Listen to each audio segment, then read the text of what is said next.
And then I said I had a couple corralled, but then they jumped the fence on me. So that's why it's just the two of us today. That's the thing about bunnies, they jump. Well, the Playboy ones sure do. Oh, hello. Hi. Thank you for joining us. Welcome to the 69. 69, dude. Alright, 69th episode, 69th serial, The Green Death. The Drunk Doctor Who podcast discussing the 69th serial. Yep, The Green Death. Doctor Who, The Green Death. Oh, yours, that one's fine. Okay. Alright. So anyway, this cereal. I'm Hatter, this is Holden. No. I'm Hatter, this is Holden. Oh, where are we drinking today, Holden? Hatter. Magnum Flame. Because life's too short for bad tasting alcohol. And Twisted Tea. You like my garnish? There you go. Lemon squeegee. Wedge. Better than a septic squeegee. I'll take that, yeah. Sorry it's been so long since we had an episode up. It's been a minute, yeah. Yeah, it's been a month. Welcome back. Thank you. I was on vacation for 2.5 weeks, and then last week we watched a movie. Little Shop of Horrors. Yeah. Fantastic movie. With the original director's cut ending. Oh, is that what we watched? Yeah. There's a different ending? There's a different ending. Oh, no. The ending that we saw where they take over the world, that's the way the play was, because it's based on a play. Mm-hmm. And that's the original ending of the play. That's the director's cut of the movie. But it did not test well with audiences. So they made a happy ending out of it. And that was the theatrical release. Well, that's the one I wanted to see, was the happy ending. Oh, this is the better ending. How does it end happily? They kill the plant and escape. Oh. No, this is the much better ending. Now I'm going to have to watch it all over. Well, it's good either way, I'm sure. Yeah. It's a fun movie. I like the music and numbers. So anyway, this is The Green Death. 6 episodes from May 19th, 1973 to 6/23, 1973. Which is funny because that means it crosses our date right now. Yeah. We've done that a couple of times. We have. But I think we just did it before I went on vacation and then did it again because of the length of time it's been since we've done this. Now, companions were Joe Grant, the Brigadier. He's a companion? Yeah, the Brigadier, Joe Grant, and Sergeant Benton. Yeah. Yates. Remember, just write the whole cast. No, not Yates. Yates is bad. I actually really liked Yates in this one. Yes, he turns bad later. Oh. Yeah, he turns bad later. And the Brigadier and Benton have traveled with the Doctor, or doctors at that point, in the Three Doctors, when they were coming back from the other universe dealie. The negative universe. With Omega. That was like a good one. It was. The boss and did that Stevens. One best all around? Stevens. Stevens, right? Yeah. One in the same almost. Close, yeah. Stevens. Boy, what a melody call that in. Okay, so. Stevens. Someone's. Who am I? Is that a PH Stevens? I don't think so.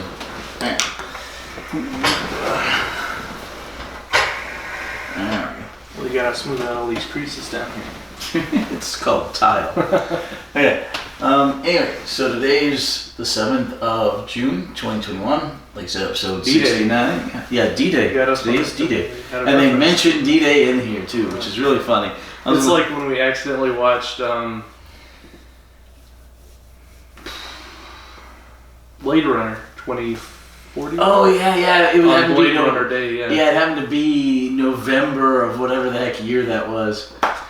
Is that a happy coincidence? Yeah, we were like, oh, and it was today. November. Yeah, I think it was last year, wasn't it? 2020 or 2019 or something. Something like that. Yeah, and we were like, whoa, okay. Yeah, timed that perfectly. Yep. And since we don't do this on Sunday, we will not see the episode Father's Day on Father's Day. So. We're gonna miss that. That's the 20th? The 20th is Father's Day? Well, Something like that, yeah. So we'll watch it on the 21st. No, the episode Father's Day is much later. Okay. Well, it's Eccleston, the 9th Doctor. Yeah. So, anyway. Well, who knows what we'll our schedule then. And this is Jo Grant's last episode. Hence the heart. She leaves because she falls in love like many of the female companions. Gets married off very suddenly. Mm-hmm. Well, I mean, the same thing happened. Oh, you're not to her yet. Okay. The same thing happens with Susan. We had a Susan. Huh? We had a Susan. Yeah, the companion. So it's a different Susan? No. Remember, she stays behind in the Dalek invasion of Earth with the guy because she fell in love. Yeah, but I've gotten to her. You said I hadn't gotten to. No, it's a different one. Oh. We'll get to Leela eventually. Same scenario. Like from Futurama? I think the Futurama one's named after her. Oh, yeah. That's clever. But Leela does the same thing. Susan does the same thing. Vicky did the same thing. Remember, she stayed behind in Troy. Mm-hmm. Yeah. Dodo just gets flopped off. No happy ending for. Yeah, for Dodo or Zoe, really. Yeah. Mm. But most of the other companions. But at least Katarina had a happy ending. Right? You know. She and Sarah Kingdom died. But most of the other female companions, they leave because they fall in love. At least back then. Sarah Kingdom's still my favorite. She was good. All right. Okay, in the serial, essentially, the Doctor's working on the TARDIS. He wants to go to Metabelius 3 really, really badly. And Oil bad. Yeah. Jo was reading the newspaper. Ooh. No? Is that No. What are we? Okay. Is it a slush? The ice. Oh, is it freezing? Oh, it lifted up. No, the ice part. Mm-hmm. I forgot was not magma flame. The ice part is Captain Morgan. So you're mixing your liquors. So I ended up mixing the liquors. Ooh, yeah. I'm like, this is gonna be a fun. Why does that taste weird? Okay. Fun So, night, Jo Grant wants to go because he was reading the newspaper. Found out about global chemicals. Is that it? Global chemical. Yes. Yeah, global chemicals. Global chemical research. They got some sort of big grant in black and white or whatever because apparently they can make gasoline. Petrol. Petrol. They make more petrol with a gallon of crude oil. Like 25% more. 25-30% more than anyone else can, and supposedly there's no byproducts or toxins. Supposedly. Yeah. So the Brigadier is being sent down to. Okay, did you write down the name of that town? Fairfox. Fairfox. Land Fairfax. Yeah, Land Fairfax or something. Land Fairfax. It's sounds like a dirty word. It does. It's some I guess Welsh town. Yeah, it's in Welsh. A lot of Welsh people. Yeah. So anyway, so remember the Land Fairfax. Wales used to be its own country with its own language. Land Fairfax. Welsh. Yeah. Does no one speak Welsh anymore? Very, very few. There's just a few. But the modern Doctor Who stuff is filmed mostly in Wales. Mm-hmm. And they utilize a lot of the Welsh words, and it's really cool. But very few people speak it anymore. There are a lot of Welsh words in this serial. Yeah. Every single one of them went over my head. Like Bonnie, the flower one. Yeah. There were several. Blondie or whatever. Forget now. Oh, I need to write that word down. All right. So anyway, Bonnie Roo. Yeah, the Brigadier is being sent down there to overlook what's going on. I heard a Creole word the other day. Okay. Creole phrase. Which one? I don't know. It meant very good. Something Roo, Blue, Bonnie, Baloo. There's a festival named after it. Yeah, there's a phrase, let the good times roll. Mm-hmm. And that may have been the phrase. No, it was like, it was one word that meant something like that. There's a festival named after it. Something Belarus? What? Belarus? Maybe. Okay. That might have been it. Belarus. Remember, it's going to be more Creole and less French, because in French, bon is good. Mm-hmm. But anyway. I heard about it on the radio. They said Creole. I'm like, yeah, that's Hatter. Okay, so I'm mostly drinking Captain Morgan Spice Dark. It's just a weird mix. All right. Anyway, so anyway, the Brigadier is being sent down there as unit to oversee this problem because this guy comes up dead. That is interesting. Yeah. I think that's the only person's name I didn't ever get. Did they ever say the miner's name? I think they did. Yeah, that's the one I didn't get. Yeah, the very beginning of the first episode, guy shows up dead. He's pulling he manages to get up to the top and pull the alarm, but he's like covered in green stuff. Oh, yeah, and he died at the switch, kind of like you die leaning on the car horn and is just pulling on the whistle. Yeah. So let's see. So anyway, the Brigadier wants to go down because he has to go investigate. Mm-hmm. He asked the doctor and Joe to go. Joe doesn't want to go because she doesn't know where it is yet. She wants to go there to help the Professor Jones fight against global chemicals. Mm-hmm. And the Brigadier's like, well, that's where I'm going. She's like, oh, great. So this was during the 70s with the big hippie movement and the environmentally conscious generation of the youngsters. Yeah. Very, very conscious about the pollution that was happening with industrialization. Yeah. So... Make love, not war. Yeah. What was it? You ever watch... Spare horse, ride a cowboy? Did you ever watch The Nice Guys? Nice Guys? No. Oh, it's so good. It's like a buddy cop. Yeah, Alyssa watched it. She liked it. I bet you would like it too. It's really good. I'm just so sick of cop shows. Oh, that's so good though. It's a private investigators. Like Magnum PI. You like Magnum PI? No. Why don't you like Magnum PI? I'm so sick of cop shows. Okay. So, anyway, so the doctor decides he wants to go to Metabelius 3. In a way, Doctor Who is a buddy cop. He's working with the Brigadier, right? At the moment. They're solving a mystery. At the moment. They butt heads quite a bit. Yeah.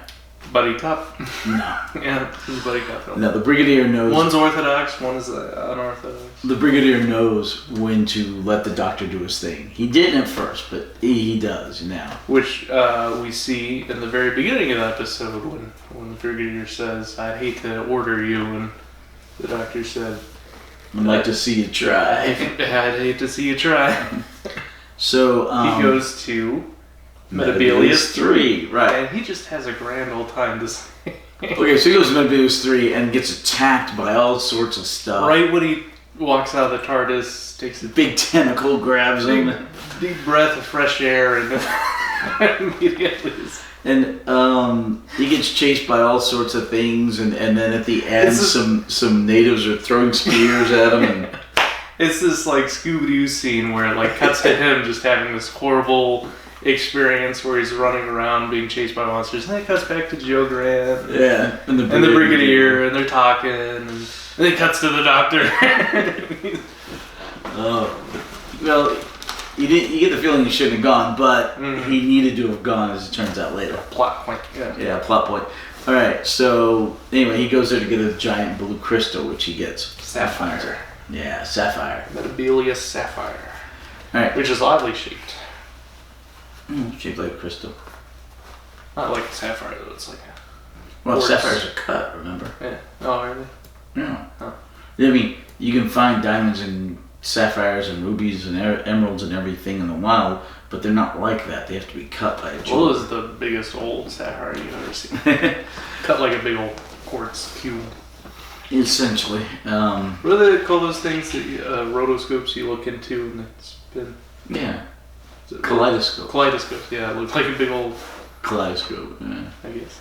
No. Prism. Prism. They cut the glass prisms and you look through them. Oh, okay. Alright, so... Anyway, Joe Grant wants to go there because she wants to, hook up with Professor Jones, but eventually she hooks up with Professor Jones. And the Brigadier's going there to do his investigation. And they go, and the doctor goes to maybe those three. Eventually the doctor meets up with them. But when the Brigadier gets there, by the time he gets there, at least one of the person has gone down the mine shaft. Right. Okay. Oh yeah. So anyway, there's Di Evans. Right. Global chemical research is in this small town, and the town used to Fairfax. Yeah. Anyway, the town used to live on coal mining. But the coal mine was shut down like a year prior. But they still have the mine. And most of the town, I guess, would be out of work because of the mine. But, the head, Stevens, of Global, Global Chemical Research, he's promising them there's going to be lots of jobs. Yeah, you have all the old ex-miners. Yeah, I'm trying to think of a word. Yeah, but the ex-coal miners, and they're all protesting because they want their jobs back, but they cancel the coal mining. But then he comes out and he says, coal's the past, and they go, boo, we want our coal mining jobs back. He says, but petrol's the future, and it brings new jobs and more money and cars. And they go, okay, yay. Yeah. Progress. Well, until the hippies show up. And then the hippies show up. Yeah. Was it the Nut Hutch? The Nut Hutch.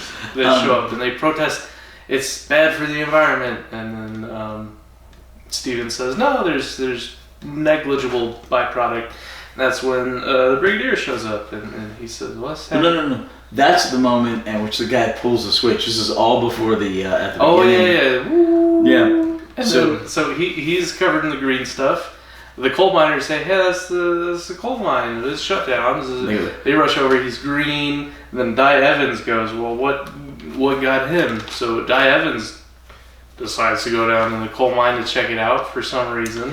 Idiot. Okay, so the first guy had to go down there for a once a quarter inspection. You have to inspect it, make sure everything's okay once a quarter.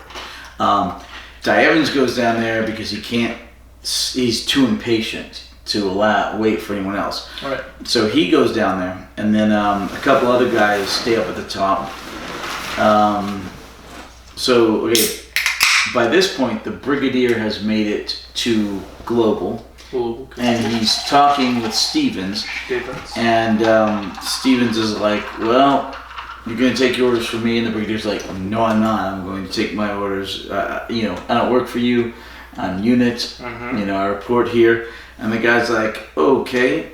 He says, but, this is your duty. Friends and high places. He says, that's later. But he's like, this is your duty. He says, pardon me, but I know exactly what my duty is. They said duty several times. Yeah, and he's like, it's to protect you, but it's also to do a full investigation. They don't want him to go down the mine because they don't want him to see stuff, So they tell him no one must go down there. He disagrees. They don't want anybody to find out what's going on down there because they don't want to be shut down before their nefarious plan goes into effect. Yes. So. In walks Hinks, the strong man. Yeah. Saboteur as the Brigadier's leaving. Yeah. Stevens says. Oh, we should have Hinks. Hinks. Yeah. So Stevens. No one must enter the mine shafts. No one must enter the mine shaft. And Hinks is on top of it. Right. Hinks, strong arm for Mr. Stevens, also a chauffeur. Yeah, he goes and he sabotages the the elevator in the mine shaft. Elevator. So, at this point, Joe. Catch this. Oh, you're sober. Thank you. Didn't actually drink that much tonight because my mother-in-law was here and she doesn't like alcohol. Which is why I couldn't laugh at the fact that they kept saying duty. It's juvenile. I wasn't allowed to. Yeah, nor did we make any jokes out there about the 69th episode. We did make a joke about the maggots. Yeah. That was a good one, right? Yeah. Right, was that funny? Yeah. That was funny. That was a good one. Alright, so... Only in the bathroom. Oh, the bedroom. Bedroom, yeah. Alright, so... let's see. Okay, so the brigadier doesn't want anybody to go down the shaft till the doctor gets there. And the doctor was off on Medebelis 3. Yeah, so they couldn't reach him over the telephone. Right. Grab an outside line, they said. Yeah, grab an outside line. Like, that's applicable anymore. Can you imagine how much technology has changed? It has so many questions about how different technology is than from now. Well, I was alive when this was filmed, so I can tell you. I was 5, but... Landlines. I went to the dentist. I went to the dentist office today, right, to get my teeth cleaned. 9 a.m. So I still very COVID-y. You have to wear a mask the whole time. You walk in, they have this machine that takes your temperature. It goes boop, boop, boop, 78 degrees. And then you go to check in. They say, "What was the temperature?" I said, 78 degrees. And she said, I was a pop band in the 90s.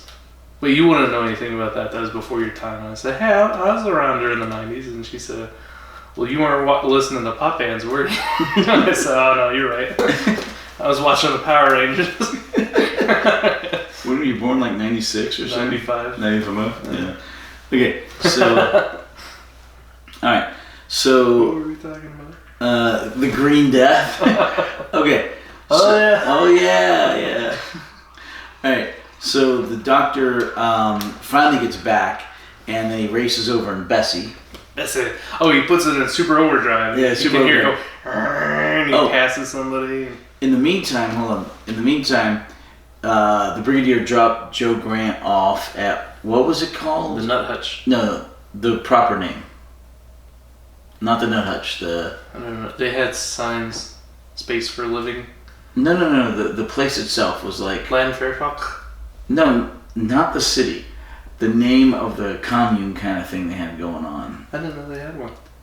Yeah, she gives it the name several times, and there's a sign as you drive in. WW or something. WW? Wonderwear or something like that. Huh? But I don't remember the name. We'll come back to that. She asks the guy about that, and he's the one who responds, "Oh, the Nut Hutch." Welcome to the Nut Hutch. Yeah. Anyway, so she gets dropped off. She gets off on the wrong foot with Professor Jones. But she doesn't know it's Professor Jones. Yeah, she doesn't know it's Professor Jones. She gets off on the wrong foot because she's a klutz, a cloth head. Oh my gosh. Yep. Oh, leaving the door open, affecting the fungus, knocking things over. So... Joe Grant to a T, right? Yep. She is pure Joe Grant in this, except I don't think she's ever shown as much love about the environment. It just kind of pops up in this episode. All of a sudden, funny how boys can do that to you. Well, no, I think... Are you playing video games? You're attractive. Tell me about your video games. Well, no, remember the beginning of the episode? I like football. Remember the beginning of the episode before she was willing to quit unit to go deal with that? That was before she ever saw the guy. But she kind of had a heartthrob for Professor Jones just from the article. She's like, "Oh, Professor Jones." Yeah. But can we talk about Joe Grant for a second and her character development and kind of how like the whole history with this companion has been kind of a contradiction to where on one hand she's very proficient and on the other hand she's always like a klutz and somehow ending up being a damsel in distress, even though she's also an escapologist, a very proficient at wriggling her way out of ties and handcuffs, but she always gets captured. So she's like, very capable at being certain things, covert, and not capable at other things. But then she's kind of clumsy. But But well, that's most people. A mixed bag, Yeah, at least mentally though, she seemed sharp, right? She might have been a klutz and stumbled over. She's a bit ditzy. Her 2 left feet. Sometimes she's ditzy, but in this episode, I felt she's she fell a bit short because I feel like they really presented her as like cloth head scientifically, just so they could use her as an exposition to ask questions and explain to the audience what is going on. To be fair, she comes up with a lot of the answers herself. Yeah, like you'd think she'd be, fairly comfortable around the laboratory and proficient at the terminology, but I feel like she was underrepresented as, just a total dummy just so that they could use her to ask questions to explain to the audience what was going on. One of the companions' main job is to ask questions. Yeah, so that the doctor can explain it to the audience. Yeah, that's true. One of the other main jobs of the companion is to get in trouble so the doctor can help save them. I feel like that really limits their character growth, though. In some ways. Very linear characters. Well, no, sometimes they grow amazingly. Mm-hmm. That happens several times. But she grows reasonably well.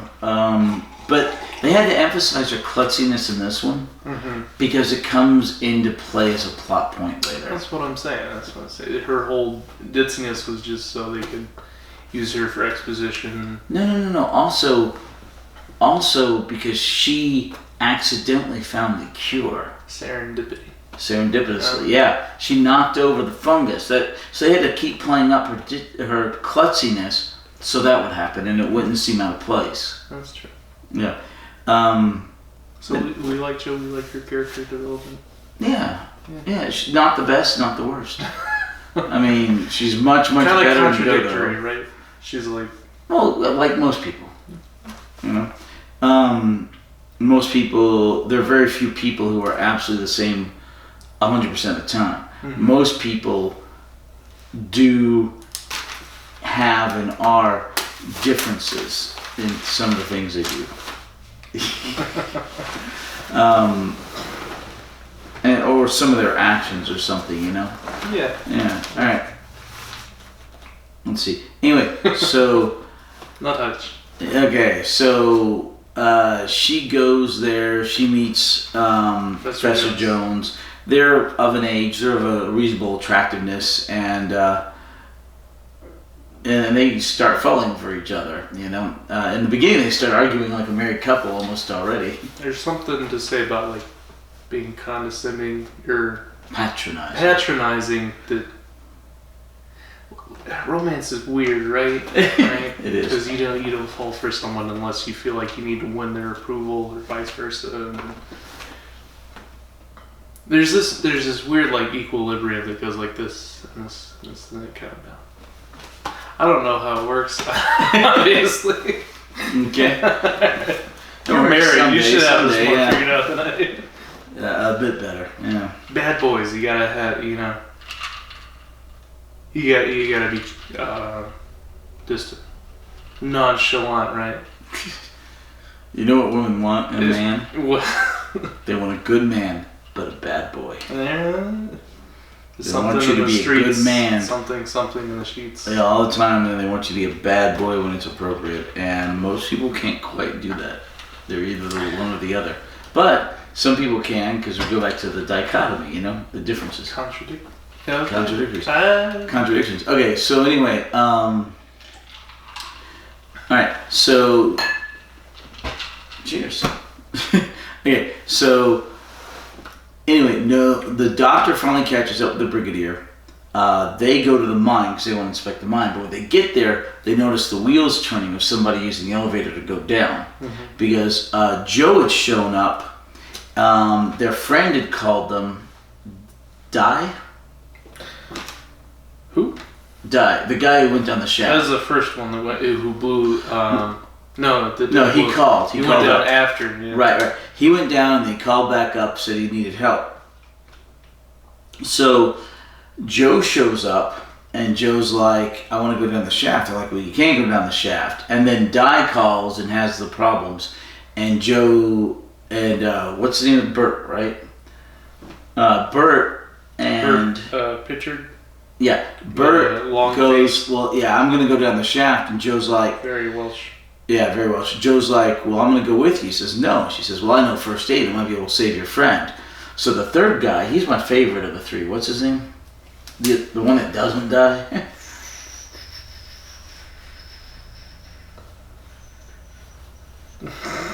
Artie or something? Davis. Artie Davis? Davis is the one that doing the brakes. Yes, he's controlling the elevator. So anyway, the lift. So they go down and they start heading down. The doctor and the brigadier show up, and the doctor's like, "Well, stop the lift."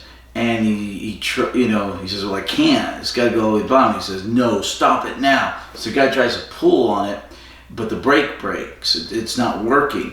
So the doctor tells him to start moving the other one. And then the doctor he takes a big old piece of metal and he starts to use friction to slow it down. Good time. Yeah. Actually, it is right about 10 o'clock, I think.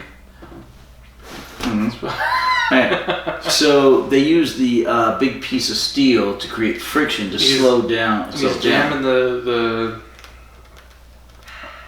feeder cable spool to slow that down, and then he tells Davis to reverse the cable pull to where it gets bunched up, and they reverse the polarity. Reverse the polarity because it's a counterweight thing. So basically, it causes a bunch of friction to where it just causes a bunch of the friction. Yeah, it seizes up, but that creates a lot of heat, and basically all the cables weld together from all the heat friction. Yeah, and they look at him and they go, finally it stops. And they look at Davis and they go, how far down are they? And he looks at the cable. 600. It goes almost 600 yards. Yeah. And they go, how far is the shaft? He goes, 600 yards. They stop 20 yards above, or 20 feet above. But that's a good cable. That is a really good cable operator who can look at the amount of cable left and tell you how far down they are. Let's also talk about how Bert, he drops the thing, and then just from the sound of it, he tells that it's like 20 feet. Yeah, that's a good audio cue. Yeah. He's like, he drops it and he goes, 20 feet. Yeah. I mean, it's good. That's like seeing the lightning and counting until the thunder. Yeah, you know how far away it is. You see how many is. miles away. Yeah, same scenario. So anyway, so they stop. They were kind of forced to the bottom of the elevator, the lift. You ever make thunder cake? A thunder cake? Lightning cake? No. What the heck was that? Okay, what's lightning cake? This is an air bubble. There is a book, is a children's book about hot air balloons or something, but had a recipe for thunder cake or lightning cake, but it depends on the weather, and you only make it when it's raining, and then you watch the lightning, and you count until you hear the thunder, and then that's how many scoops of whatever you put in, and it always works out. Pretty good cake. Weird. A little different every time. Okay. No. I thought you were going to tell me that you take it outside and you put a rod in it and let the lightning hit it and it bakes it. And I'm like, no, I wouldn't want to eat that. That sounds good. That's how you make sun tea, though. You get the tea bags in the sun and you put it out in the sun. Those are two of my favorite foods. Is weather-related foods: is sun tea and thunder cake. Yeah. All right. Okay. So anyway. That's part of my childhood. Okay, Joe and Bert decide Ernie. We talk about how he actually looks like Bert from. No, he looks more like Ernie. The long face. So they decide to get out of the elevator, the lift, because the cable might break. Yeah. So they climb down. They've got a rope in the elevator. What's a 20-foot fall really going to do, though? Well, still, you climb down. You could twist your ankle. Break it in theory. But if you're climbing down and then it snaps, then that's worse, right? I just stay in the shaft. All right. I'd rather fall in the shaft than be out of the shaft climbing down and then it falls. But you want to get out of there before it falls at all. But what if it falls while you're climbing The down? problem is if you stay in the elevator, the cable can slice you in two when it comes down. Well, you lay down, you wait for it to fall, and then you roll out. No, you don't have that timing, and the door's too big. Alright, the door's not big enough. Alright, so anyway, they get out of the lift, and they find Di. But he's dead, right? Yeah, all green. All green, dead, same scenario. So, they're like, well, okay, we need to wait for him to come get us because there are two elevators. The problem is it's a lift system and one has to go up. Counterweight. We should make a band. A band. You look like you know the banjo, right? I do not know how to play the banjo. You know the washboard. Jaw harp. You know, Jew harp. Jaw harp. It's called a Jew harp. Political correct. Oh. You know who's really good at the banjo? Who? Like, stupidly amazing at the banjo? Ooh. Steve Martin, the dentist in Little Shop of Horrors. Yeah. I didn't know that. Yeah, he's like stupidly amazing. Was like the thumb pick on? And He's phenomenal. I'll show you some videos later. Well, we'll get him to be in our band. Oh. You play the washboard, I'll do the jaw harp. Do they really call it a jaw harp now? I think it was always called a jaw harp. No, but then Jew harp. Well, they called it both because it's you put it in, you put it in your jaw and it's they called it both, but I've never heard jaw harp. That's all I've ever heard. I don't know why they call it a Jew harp. We might be talking about two different things. Bang, bang, bang, bang. Bing, bing, bing. We might be talking about two different things. Maybe. Alright, I'll do the jug then. I don't care. Oh my gosh, what was his name? Someone do the spoons. No. Levi the spoons. Jug Band Christmas. Someone do the slaps. Do you remember that? Who? Jug Band. Yeah, Jug Band Christmas. No. Ernest's Jug Band Christmas? Ernest? It wasn't Ernest. No, okay, there was a Christmas special with Muppets called, like, Ernie's Jug Band Christmas or Ernest's or something like that, Jug Band Christmas. No, I haven't seen that. All I know is the Loves from the Andy Griffith Show. Mm. Yeah, have you seen that one? Mm. They're in a couple of episodes, but this is just whole. We're gonna start a band. Yeah. Only if I get to name it. Brown Day, right? Sperm Count. That's like a rock band or something. Are we gonna do that's a punk band. That's a very punk band name. Alright. This is gonna be in our movie. Your movie. When's the movie happening? I don't know. Life's been crazy. Okay. Remember, my mother-in-law is staying with us because my father-in-law is in the hospital. She could be in the movie. She could be. I don't think she want to be in the movie. All right. not in your movie. Okay. So anyway, Emmett's Jug Band Christmas. That's it. Emmett's That's Jug a Band Muppet. Christmas. Yeah. All right. My favorite Muppet. Swedish Chef, right? Swedish Chef is great. Alright, so... Is that racist? No, it's not. I don't care what the heck anybody says. It's funny is what it is. Alright, so, although you could also say yes, because apparently everything's racist now. Everything. Calling this a whiteboard is probably racist. I mean, it's just so stupid anymore. Black holes are racist. Apparently we replaced all the blackboards with whiteboards, so now it's racist. I don't know. It's just so stupid. It's funny how that happened. Whitewashing. Okay. Anyway, alright, so Joe gets really nervous and she doesn't want to stay there and wait, which is silly and bad, but it furthers the plot. She goes down with Bert, because she does medical something. Right, first aid. For something. Right, we're past that point. Okay, so she and Bert go further into the mine to try and find this west shaft. Yeah, because shaft. They find Die. He's dead. He's dead. Die's dead. So they're just trying to get out. So there's this emergency exit. It's like a 45-degree angle. Yeah, and it's ways in.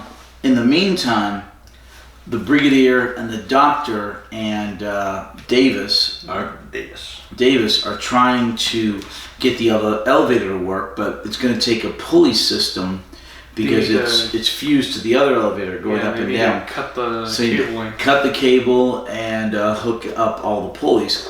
They're trying to get an acetylene torch to cut it.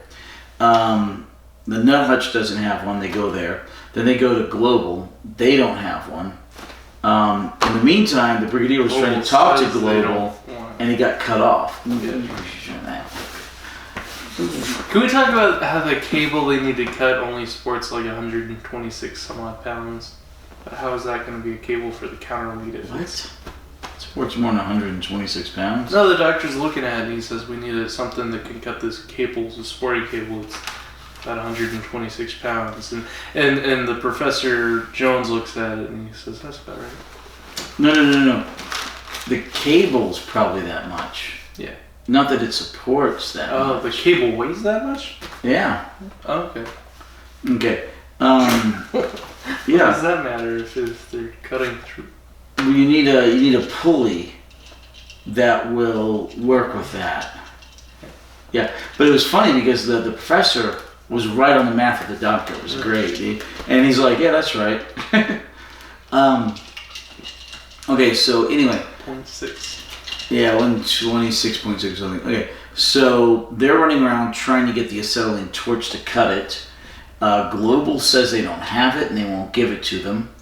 The Brigadier goes to try and get a hold of it, but they claim they don't have any, even though it's a place that size, right? They should have that equipment. They should. They do. So, but they get rid of it because they don't want anyone to get down in the mine shaft. Yeah. All right, we're on episode 2 now, at least. Episode 1 ends where the elevator breaks. Right.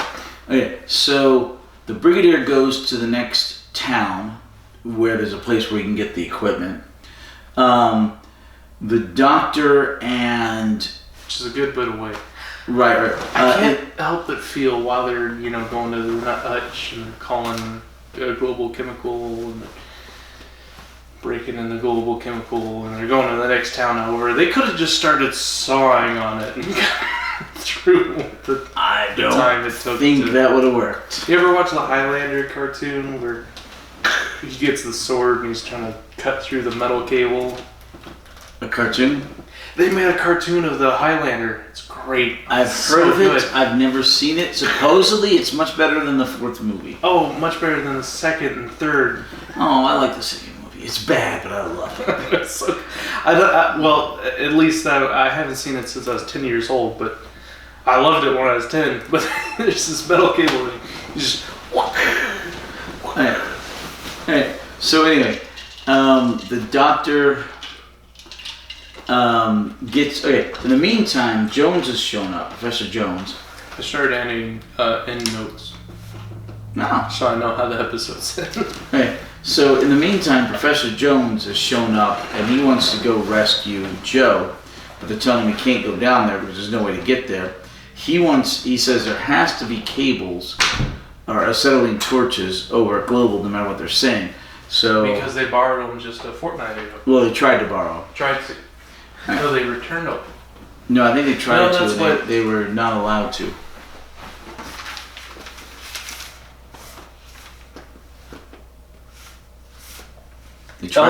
Elgin confirmed that they had them just a fortnight ago, but then suddenly they went missing. They're being replaced with the other ones. Alright, so... Okay.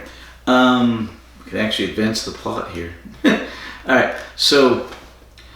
The Doctor and Professor Jones decide to go try to break into Global in order to get the acetylene torches. They need to cut the cable to get down to rescue Joe and Bert. While the Brigadier and Bert Davis are going over the next town over. The Brigadier and Bert come back sooner because they stopped for petrol at a gas station, and it turns out there was a guy there who had acetylene torches, and they commandeered them. I don't know if they paid him or just said, it's government, we got to take it. But the doctor and Professor Jones gets a lot of the people from the I don't remember the name of the place, Wonder Bread or something. And they have a band outside, looks like they're protesting.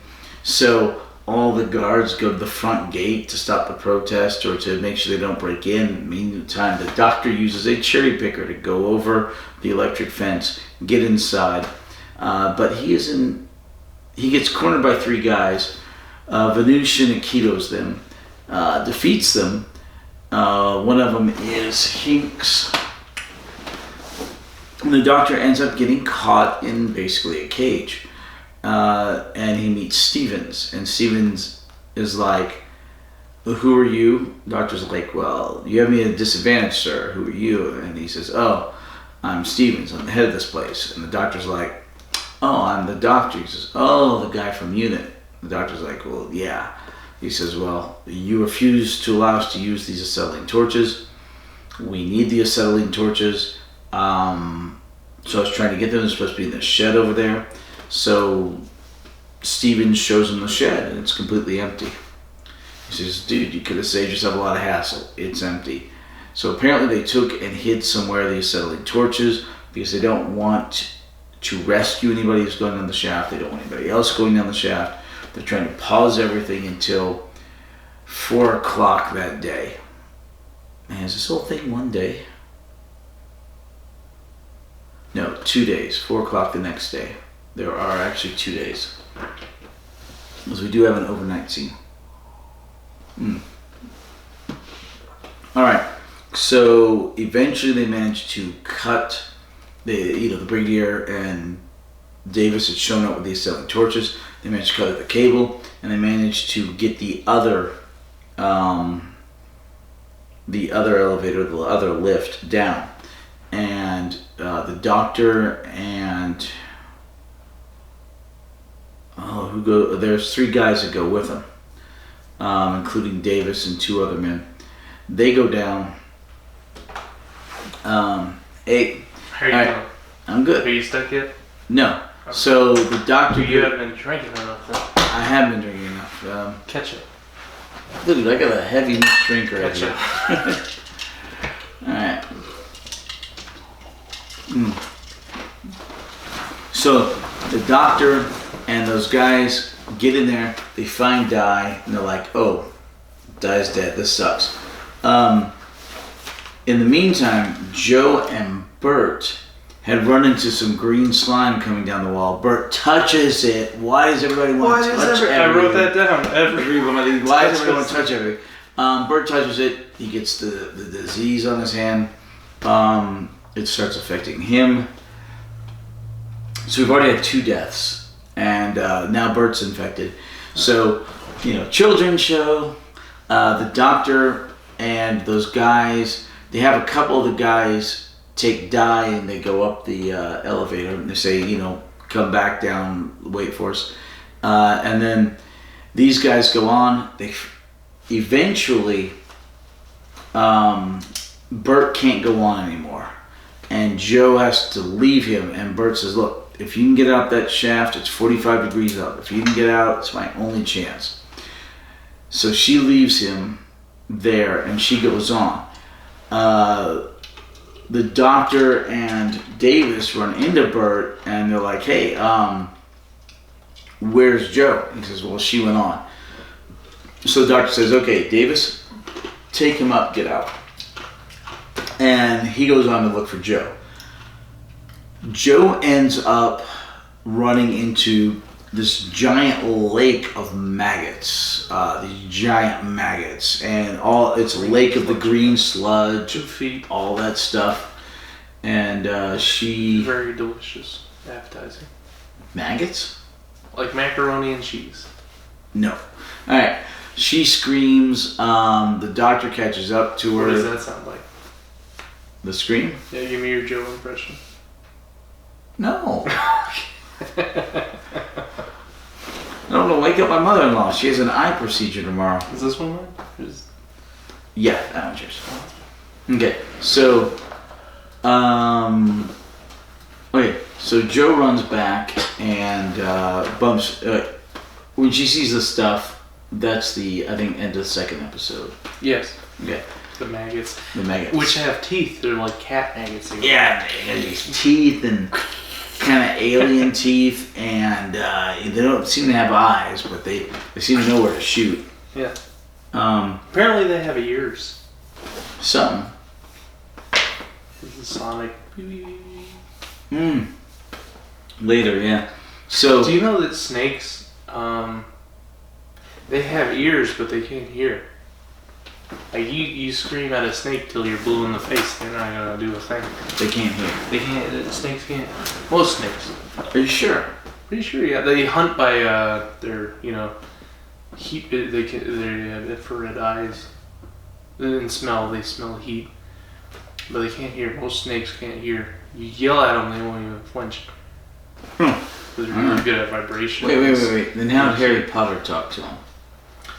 Parcel tongue. Right, but they have to hear the parcel tongue. Okay. So, I heard an interesting Harry Potter theory. What's his adoptive family? The something Lees, Binsleys? Well, Hurstleys? Well, not his adopted family. It's his aunt and her her family. To take so they're they're actually family. Pursleys. Hursley. It's pretty close to my last name, actually. No, I don't remember. Been something Lees. Anyway, they hate Harry, right? They're because they lock him in a closet. His aunt hates witches and wizards because his parents were and she wasn't. Or we know that Horcruxes have diverse effects on people when they're exposed to a Horcrux over a long period of time. Hence, Jenny with the diary and that affecting her personality, and Hermione and the locket. Everyone that's around a Horcrux for a prolonged period of time, like very close proximity, it has diverse effects. It brings out the worst in people, right? The Horcruxes do. Yeah. So, you have Harry, very nice boy. He's around the Hogwarts students, maybe 8 months at a time, but they maybe sleep together in the dorms, but they're going to classes and different activity. But the family that adopts him, they're in the same house as him all the time, like they're his foster parents.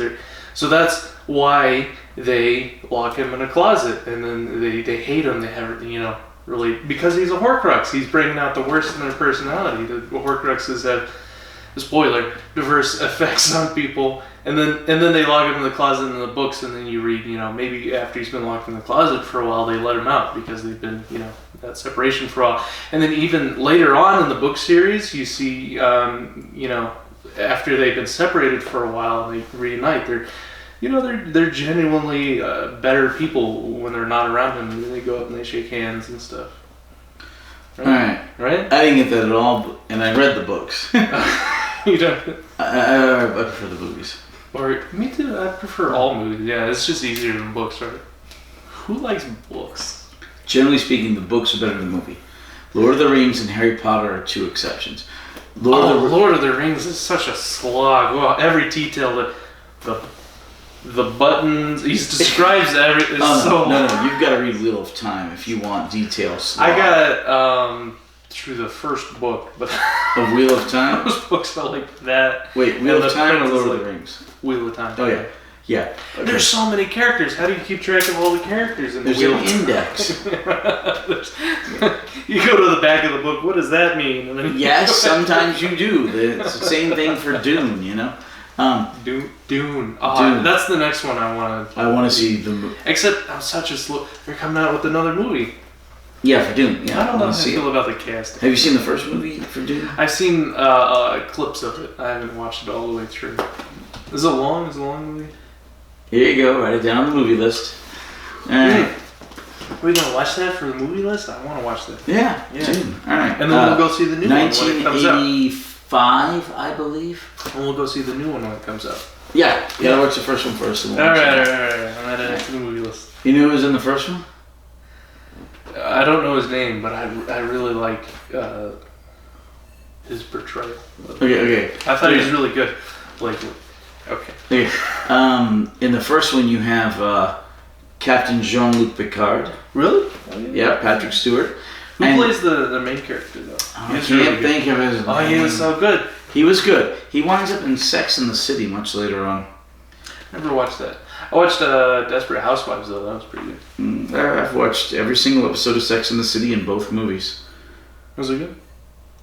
It was interesting, and it was actually good. Did you watch Desperate Housewives though? No, I haven't seen any of that. Oh. Another girly show I watched was Grey's Anatomy. That's not bad either. No, for me it was Sex and the City, but 1980 what? I think 85. You know who else was in Dune? Who? Sting. Oh, I heard that. Yeah. You know who's gonna be in the new Dune? I will kill him. Who? You have. Yeah, what's her name? She plays Mary Jane on the new Spider-Man with Tom Holland. She was in the Disney Channel actress. I saw the first 3 Spider-Man and that was done. The Tobey Maguire one? Yeah, I'm like, okay, that's it. The third one's pretty bad. It was. You know who was the second Amazing Spider-Man though? You know who was supposed to play Andrew the Emperor Garfield. in the original Dune? No, I don't. Pablo Picasso. That would have been interesting. Yeah. There was a different guy called Jodorowsky. Oh, who else is in the new one? Can't think of anyone's names. See, alcohol. Joe Batista, Drax the Destroyer on Guardians of the Galaxy. Drax. He's cool. He's gonna be in the new Dune, I think. Okay. Yeah. Alright, anyway. Pablo Picasso. Pablo Picasso. I remember a song, I can't think of the name of the song, but I kept repeating the words, Pablo Picasso was an asshole. But no, there was a guy called Jodorowsky, and he did some really freaky movies, and we watched several of them for Bad Movie Night. I've only made a couple of those. Holy Mountain was Jodorowsky. Same for... Oh, I can't think of it. El Topo was Jodorowsky. Really weird filmmaker. Holy Mountain is messed up. El Topo is messed up. And he was going to do the original version of Dune. And he was going to have Pablo Picasso, because I think he may have been Spanish, play the Emperor. But everything fell apart, so the movie ended up not being made. But the crew, he had this amazing crew together. They ended up doing the first Alien movie. Oh. Yeah, and there's a documentary on the whole thing called Jodorowsky's Dune. They eventually turned it into a comic book or a graphic novel, I think. Not the documentary, but his vision of Dune. And then later on, David Lynch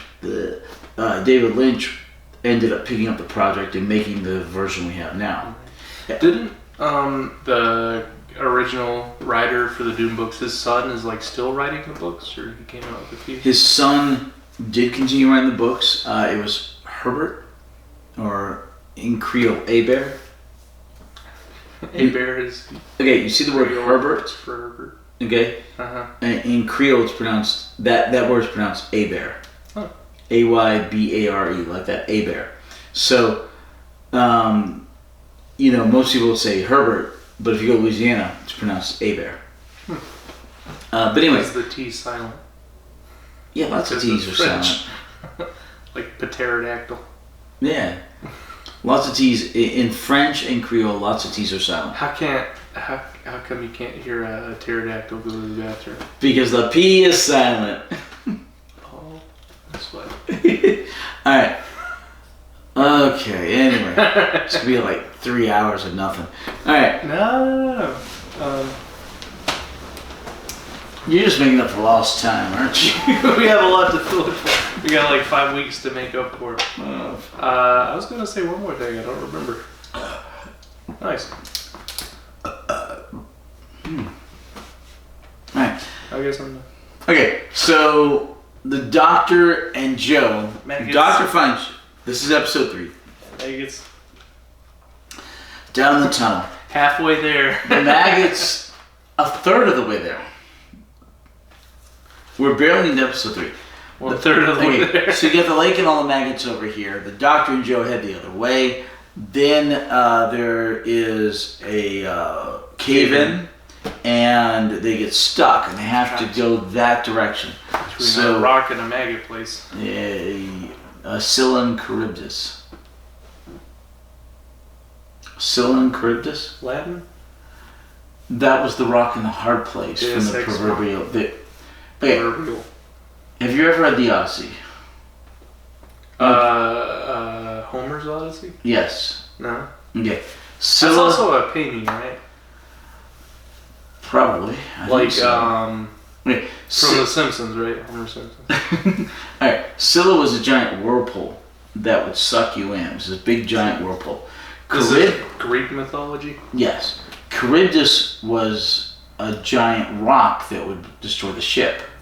So, literally, the ship had to navigate this little tiny area it could go through between the rock and the hard place.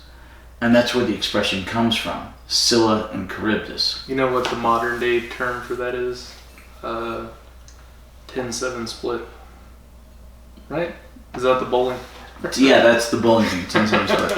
But, that requires a whole lot less knowledge in Greek mythology. They used to teach the classics. They don't teach anything anymore. Our education system sucks. All right. Okay, so in fact, speaking of Sting, the Police sang a song. The Police. The group Sting was in. I said I like the Police. Yeah. Like SOS. One of the lines, you may consider me a young apprentice caught between Scylla and Charybdis. That rhymes. Wrapped Around Your Finger is the name of the song. Alright, and that's very early Police. Know the song, don't know the lyrics. Okay. Which is, what song is that? Alright, so the Doctor and Joe are trying to get out, and in the meantime, the people up on the top are trying to send down a rescue party. They end up finding... because that's how the Doctor gets. Well, they find a minecart, and they get in the minecart. When the moon right. your eye like a big piece of pie. That's a maggot. Hey, so they find a minecart, and it's on the rails, and apparently the rails go through the lake, and the lake's only like a foot deep. I thought it was floating. I'm like, I don't know how. No. It's on the rails, and they end up punting. That's what that's called. It's a punt. The pole you use is a punt. They end up punting their way through the lake in the minecart. They call my ex-wife. A punt. A minecart? Well, rhymes with. Oh, never. All right. No, it's a joke. Wait, you're not married. You've never been married. I should be saying that joke. I actually do have an ex-wife. And if you're watching this, ex-wife, God bless you. More power to you. Because I don't want to hate anybody for any reason. But have fun in Italy. You could be there. I don't know. All right. So they get through the lake, and then they finally get up and they find a shaft. So the 45-degree angle thing, the emergency shaft that Bert was talking about, it's nowhere to be found apparently. But there is this drainage tunnel with a ladder. Right, drainage pipe. Yeah. And they get out, and they get up to the top of this drainage pipe, And this guy lets him out. Another guy wanted to kill him. Elgin. And Elgin let him out, right? Yes. He's the one with the glasses. Right. Who's the one that was brainwashed was Fell. Mr. Fell. Okay. So one guy was questioning stuff and not doing what he was supposed to. So Steven's brains washes him with his giant headphone thingy. And what was he listening to? He was listening to the hypnotic brainwashing stuff, but Lissa kept saying, "Oh, this is the latest Pink Floyd album." And I was like, "Well, it's 1973, so it'd be Dark Side of the Moon." Awesome album. One of the best of all time. Favorite track? Of Dark Side of the Moon? Yeah.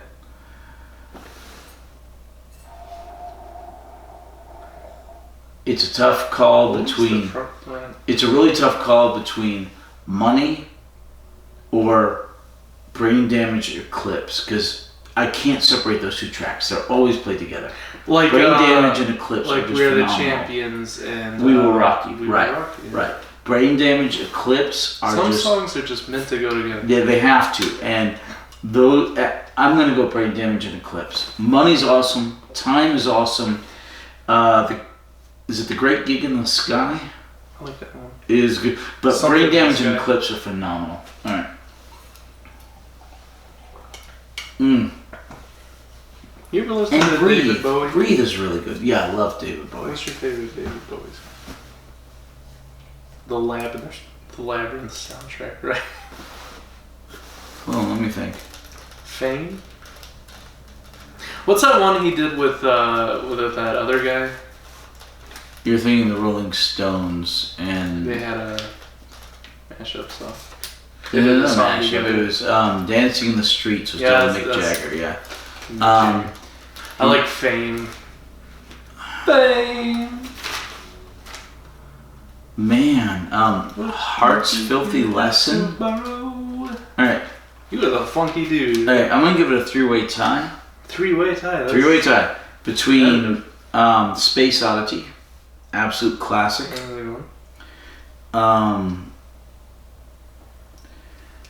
Heart's Filthy Lesson. And Black Star. Ooh, Fame doesn't make your top three? No.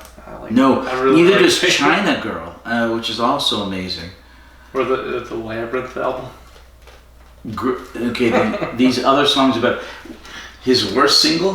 What? Absolute Beginners. I don't know if I know that one.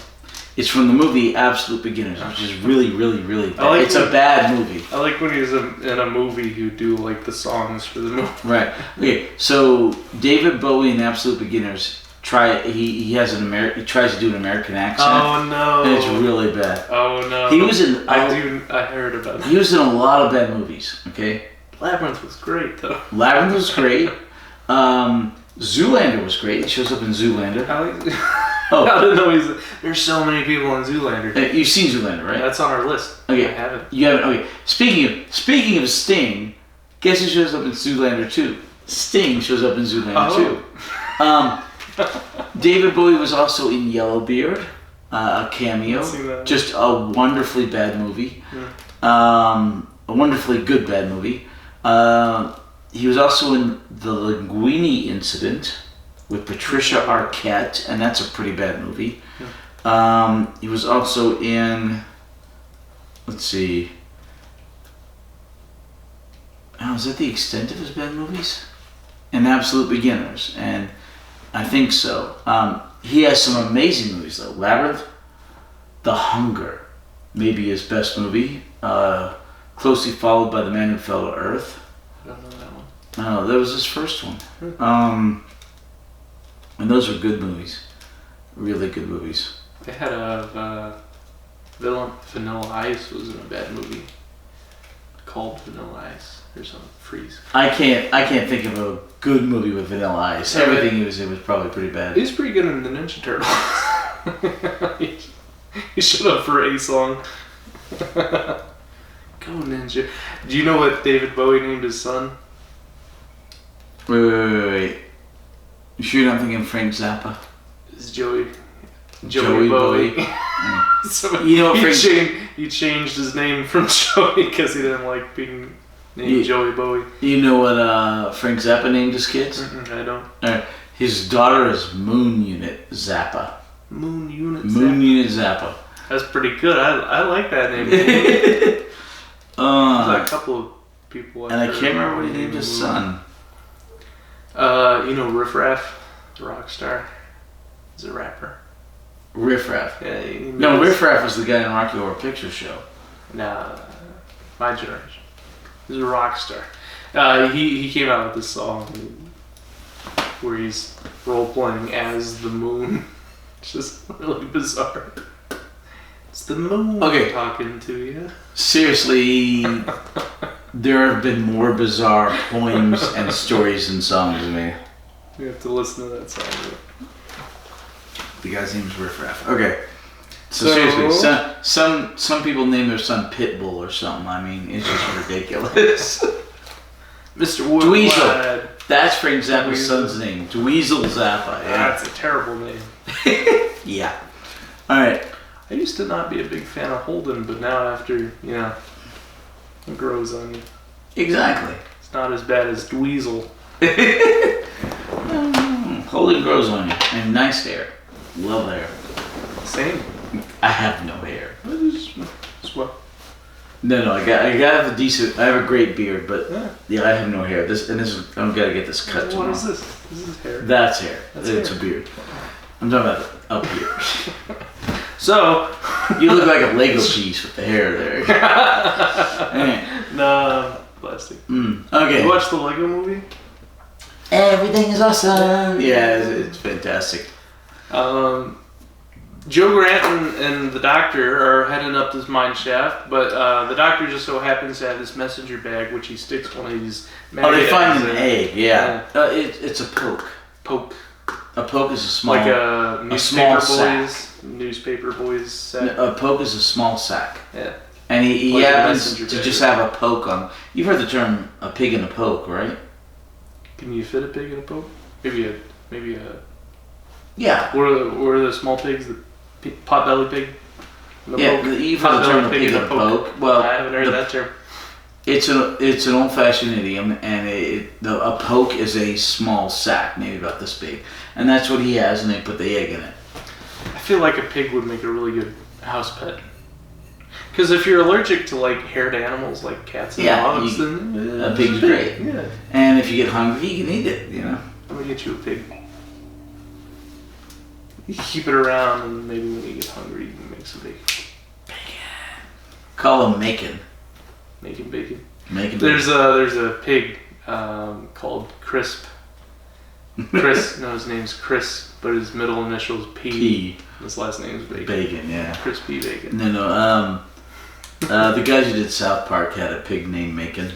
Making bacon. Yeah. Making bacon. And they fed the pig bacon. So that's wrong. That was wrong, but yeah, they did it, and it ended up being a cannibalistic pig. There's a book I read where who's really cannibalistic is chickens. They'll eat chickens. They'll eat eggs. You feed them scraps. I don't remember what book it was I was reading, but they went out to give the chickens the scraps, but it's like eggs, and they're like, no, that's cannibalism. Don't give the chickens their eggs. Well, that's how you end up with mad cow disease, is you feed cows byproducts of other cows. I think chickens are oddly resistant to cannibalistic diseases. They'll eat anything, man. But it messes with humans. Oh, absolutely, yeah. Yeah. You ever watch... cannibalism is just bad. Book of Eli? Oh, love that movie. They're serving teeth, but they got the shakes. Yeah. Because they're cannibals, yeah. Alright. Anyway, the Dr. Joe get out. With the egg. They're climbing up the shaft. The shaft exit is locked. It's this drain pipe, right? There's a drain pipe, and they're currently... we already talked about that. Fell is draining the petrol byproduct, right? But then luckily Elgin comes in, and he's like, Elgin, there's people in the drain pipe. Let him out. But he's brainwashed, so he's like, not efficient, and he's like, they're gonna die, and his morals are conflicting with his brainwashingness, and it eventually goes the yellow button. So Elgin presses the yellow button, unlocks the byproduct drainage emergency hatch, so he lets out the doctor and Joe, and then he shuts the door right before all the byproduct drains, and then Fell, who's brainwashed but also struggling with his moral dilemma of the brainwashed deficiency, but also murder and saving people. He's just totally mixed up in his head, so he just stumbles out of the room, and then the doctor and Joe get a chance to talk to Elgin, while Fell wanders into Steven's office, and he goes, "I can't, headache," and then Stevens is like, he's resisting the mind washing, the brainwashing. So he's like, of course you have a headache. Have a seat here, and we'll recondition you. And he puts the Pink Floyd album headsets on. But he fails. But he's still having his moral dilemmas. He's like murder, deficiency, and then the boss. Did you talk about the boss? No, well, not yet. Kind of Orwellian. Right. You've sobered up. Okay, drink some more. Okay. Grab some more Twisted Teas. Okay. Because, alright. You become garrulous. I mean. What is that? Like from the Witcher? Geralt? Talky. Geralt from The Witcher? Have you ever played that's video? What do you like The Witcher? I was just trying to make up for last time. It was true. Sounds good. Alright. Can I get you anything? No, I'm good. Thank you, though. Chatty. Kathy? Garrulous, loquacious, chatty. Chatty Kathy. Okay. Forget Me Mary? It's also a scene from Con Air. The airplane movie? Yes. Okay. Anyway, so they end up killing or forcing him to kill himself. Elgin or whatever his name is. Elgin.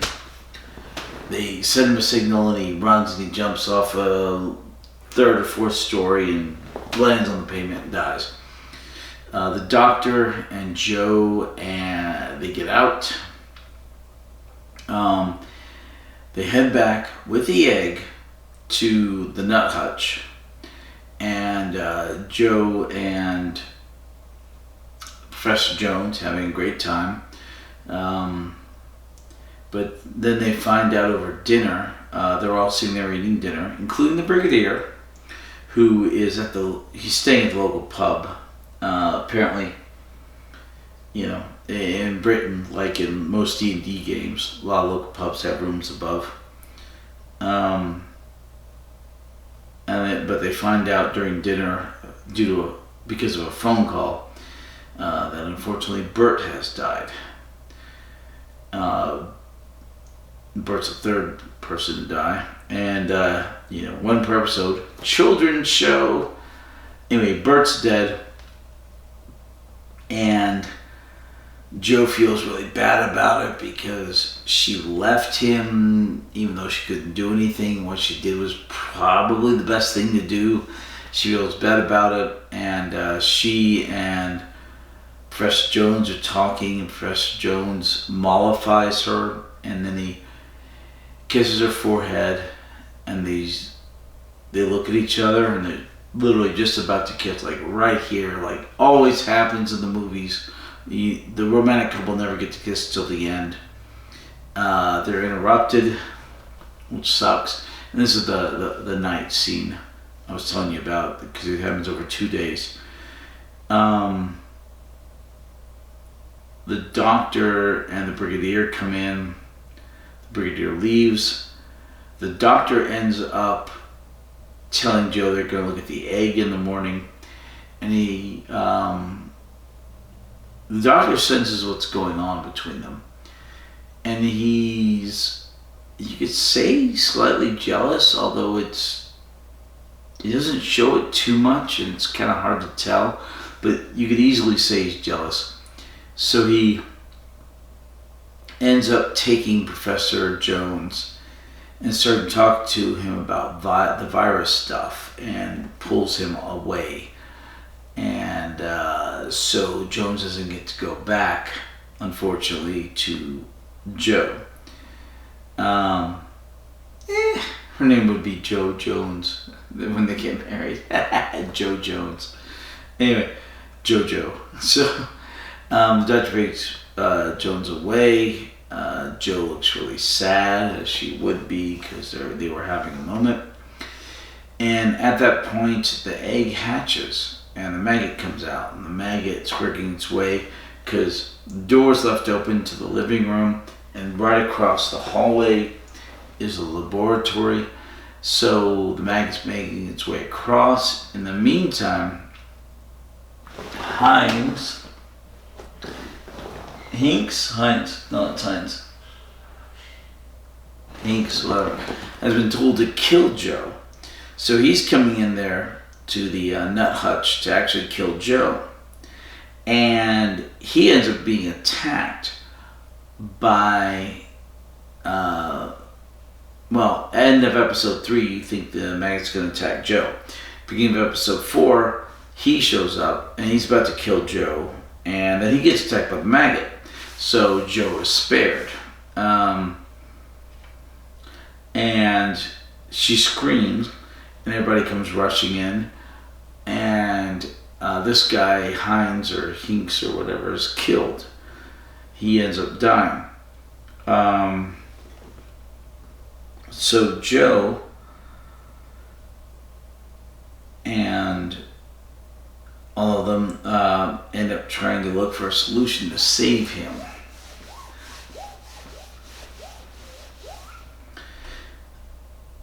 And the maggot gets away, unfortunately. So the doctor saves some of the slime to study. Hey, what's up? Doing anything fun for the 4th of July? For Independence Day? Yeah, you get any fireworks? Probably. Yeah. Alright, hold on. Where do you set off those fireworks? We're in episode 4. Mm-hmm. Alright, you're... So we have the egg hatch? Yep. Yep. And you're drinking to sober up for driving? Yeah, I gotta drive home at some point. I'm gonna take you to sleep in our guest room, but my mother-in-law's there. But you could always sleep on one of the couches. Oh, yeah. But sobering is good. Alright, so... Oh my gosh, it seems so long. Alright. Seriously, we a lot of ground to make up for. So anyway... A lot of chit-chat. Yeah, a lot of chit-chat. A lot of David Bowie's trivia. Yeah, it's spin-offs, off-topics, all that. Alright, so... the maggot gets away, and Hinks or whatever gets killed. You assume that maggot's the one that metamorphizes later, right? No, that's the one that gets into the mushroom later and dies. Must have missed it. Probably. You were on your phone, I think. No. Yeah. Alright. So, okay. So the maggot gets away, but they see the slime, and they're looking at the slime, and... Maggot poop. Maggot poop. Okay, episode 4. Can we talk about how, what's the word? Caravan? Nonchalant.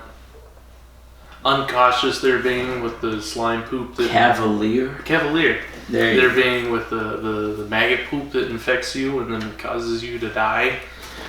They're putting it on those microscope trays, and they're not wearing...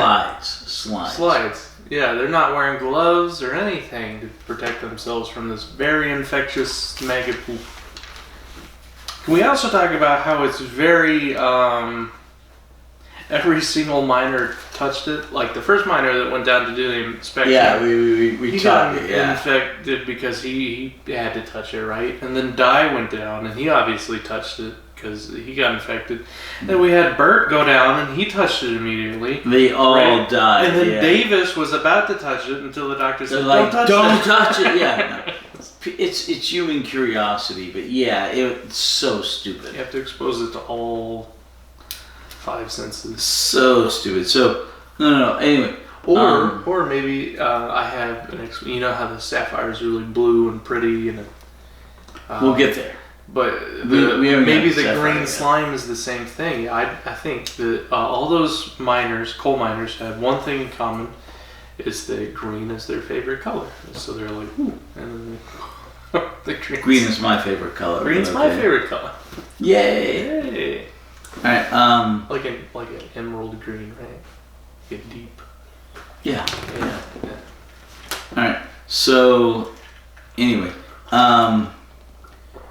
so Joe Grant. Anyway, they find the slime. Propane. And they're examining the slime. With cavalierly. Kind of. All right. No gloves. No, but Professor Jones is looking at it on slides, and he's trying to mix it. They're scooping it out of vials with like a spoon and just slapping it on the slides. It's a really basic laboratory. It's not something as fine as you would have. But it's very, very infectious, right? Well, we don't know. I don't think it's the slime that's infectious. I think it's all the crap they've been throwing down into the mine that's infectious. No, because all that byproduct goes down the chute, right? Yeah. And then the doctor and Joe climbed up the chute, up that ladder with no ill-verse effects, right? So it must be the byproduct of the maggots who eat the byproduct of the crude oil, and then they poop out the green stuff, the neon glowing green stuff, which is the infectious thing, right? Because it's the part of the maggots that they're producing that attacks the human cells like a virus. Right. Okay, that's a really good point, actually. So here's this like super infectious byproduct of the maggots, and they have some in a vial, and they're just scooping it out and putting it on slides with no gloves, no nothing. Everyone's been touching it. No, they haven't been touching it, but the coal miners have been touching it. Well, yeah. Jones has been just scooping it out. Seriously, you make a good point. I was just struck by how cavalier they were. Yeah. Huh. I hadn't thought about that in that way, but yeah. Okay. Like if I saw 3 or 4 people die by touching that stuff, I'd be in a hazmat suit. Right. Like they don't have hazmat suits. I'd at least put this on is some the gloves. 1970s UK. They don't have this stuff. I would find a pair of gloves and some glasses maybe to be. 1970s UK. They don't have this stuff. They have gloves. They have gloves, and the doctor wears gloves later on. Yeah, he does. Yeah, he does. Yeah, he takes caution. But that's all they have, you know. All right. Anyway. Jones should have put some gloves on. Alright, so anyway, so they're trying to figure out what's going on. Joe is a klutz. She's a klutz. She knocks over some of the fungi, some of the mushrooms, which has already been stated that Professor Jones is working on. Jones was not a fun guy when she tipped it over, right? He was not a fun guy. I have to start all over again from scratch, and he gets very annoyed with Joe being a klutz. So she's very apologetic, and she says sorry, and then she's mumbling her apologies, and he's obviously not listening because he's frustrated. So she's like, "I'll make you a cup of tea. Can I make a cup of arsenic?" And he says, "Whatever." She catches on that he's just not paying her any mind. Well, how about a nice cup of arsenic? So he's like, yeah, whatever. And so she writes him a note, and she's off to go try and make up for her misfortunes. Well, the note says, off to catch you a maggot. Right, she accidentally knocks over a cup of the fungi onto some of his slides. Turns out that's awesome because the fungus, serendipitously, the fungus kills and beats back the problem of the green stuff. She goes off to try and catch him a maggot. What if he named someone Serendipity and you'd call her Sarah for short? That'd be a cool name, right? I've met a woman named Serendipity. Yeah? Is it a cool name? I think that's a cool name. I've also met a woman named Reality. Okay, one named Mystery. I like Moon. Moon? Yeah, I think Moon's a cool name. Women have better names than we do, or more varied names than men do. I feel like we need to fix that, right? We need to bring back Spartan names, right? Biggest Dickus. That's Monty Python. Do you not find it reasonable? Right? Reasonable, my friend. Biggest and dickest. Right? Yeah. They have pretty cool names. Yeah. Titanus. Get it? Yes, I get it. Alright. You talked about episode. I think we're in episode 5. I think so. Yeah, the egg hatches. Yeah.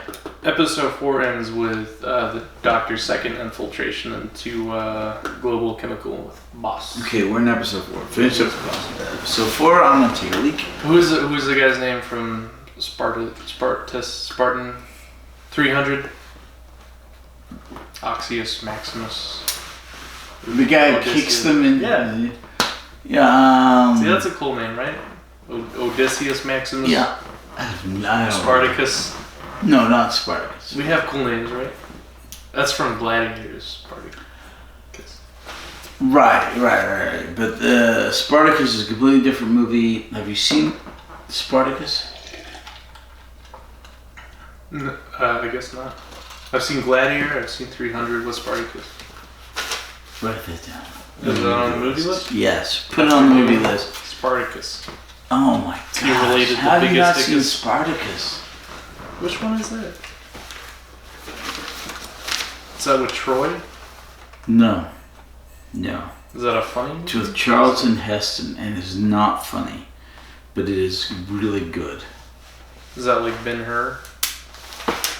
Is it like a Ben-Hur also has Charlton Heston, yes. I like Ben-Hur. It's in that same vein. Biblical Charlton Heston. Gladiator. Oh my gosh, Spartacus is so good. Spartacus. I wrote it down. But we still gotta watch Dune first, because that. Well, maybe you talk about episode 4. Yeah. Where will give me some more magazine? Oh, so Joe. We're in episode 4. Joe leaves. She's off to go find a maggot. She brings this little picnic basket to capture the maggot. It's a 2-foot maggot. Basket. 2-foot maggot. She grabs this little cat basket to capture it in. She shows up at the maggot site where, the emergency south exit of the mine shaft, which all of these maggots have been pouring out of just recently, and all of UNIT has showed up to try to contain these maggots, and they're shooting at maggots, but for some reason, right, here's the part I don't get.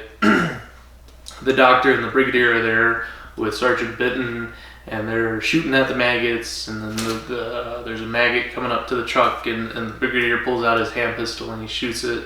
No effect. He tells his subordinate to go 10 rounds rapid, and he shoots the maggot, but nothing happens, right? So the doctor's explanation is, well, obviously guns aren't going to have effect on a maggot because it has this hard chitinous shell, which obviously it doesn't, at least on the outside, because it's a maggot. Maggot, you know what a maggot's exterior is, right? It's squishy, So apparently, underneath the squishy exterior of the maggot is a hard chitinous armor-like shell, which doesn't really make any sense because that's not the biology of a maggot. But apparently, they're bulletproof, so it can't be shot. So they're like, "Oh man, what are we gonna do?" And the brigadier's like, So the doctor leaves. He goes back to Global Chemical, right? He's gonna break in because he's trying to figure out some sort of, answers to all the mysteries. We don't really know what's going on. We have Sergeant Yates there. I don't know if we talked about that earlier. Sergeant Yates shows up at Global Chemical, since Global Chemical kind of took charge, since Stevens, the big bad guy, boss guy in charge, has friends in high places, so he's really giving the orders to UNIT now, and he doesn't want anyone investigating the mine shaft, so he's like, blow the entrance to the mine shaft, and really trying to cover things up. So he recruited Sergeant Yates as like a security officer, since he's in charge and he can give UNIT orders. So he stole Sergeant Yates. So Sergeant Yates is on the inside, so he's trying to grab intel, but really he's under watch 24/7. So the doctor goes off to Global Chemical to try to sort of sneak in and meet up with Sergeant Yates and get some intel. While the brigadier is dealing with the maggot problem, he's like, well, they're bulletproof. We can't shoot them, so let's drop some hand grenades on them from a helicopter or whatever. We'll just blow them up. So the helicopter is en route. Meanwhile, Joe is showing up with the cat catcher, right? The cat carrier to capture a maggot for Professor Jones's research, right? So she runs into Benton, right? Corporal Benton, Sergeant Benton, and Sergeant Benton's like, hey, Joe, what are you doing here? You can't be here. She's like, oh, I'm here to see the doctor. He's like, oh, the doctor just left, but you can't enter here because it's off limits, right? It's restricted. She's like, oh, okay, yeah, I'll come back later. So Benton walks off, He apparently trusts Joe. He's like, okay, yeah, I told her not to come in, so she's not going to come in. But obviously she goes, yeah, I'm still going to go in. Because she doesn't know it's about to be like carpet bomb. She's still trying to sneak past to get the maggot, even though it's off limits. Because she doesn't know it's going to be bombed. But Ben's like, oh, I told her it's off limits. She'll be fine. She won't go in if it's off limits, right? So she goes in anyway. She's running after the maggots. Meanwhile, the doctor makes it into Global Chemical, right? He breaks in as a milkman, right? Episode 4 is where the doctor is the master of disguises, right? So he's dressed as milkman. He shows up in the milkman route, and then he shows up to the gate, and they're like, what happened to the normal milkman? And he's like, oh, he's got his death of cold. He's very ill. I'm his father. I've been running this milk route for 53 years. We're talking about how the doctor's the master of disguise, right? He's dressed up as the milkman at first. So he breaks into the compound, but they have top-end security. So they see through the infiltration. There you go. Intruder alert, dressed as a milkman. So he goes into the supply closet, and he does a quick master of disguise costume change. Now he's dressed up as the housekeeping lady. Yeah, this is one of the times the third doctor is very much like the second doctor. Because the second doctor does that, the disguises all the time. Yeah. I think he's still my favorite. Troughton. Troughton is awesome. He's my second favorite. Yeah. Yeah, I like that. Tom Baker, Troughton, and then Tennant, all T's. Yeah. All right, but keep going. I'm just pouring myself another drink. Tennant? No, that's Tennant. Yeah. The other one was Matt Smith, the 11th Doctor. This one. So far, mine or this one. Ooh, it's a toss-up. Well, you've only seen 3 doctors. Yeah. The Troughton's my favorite though.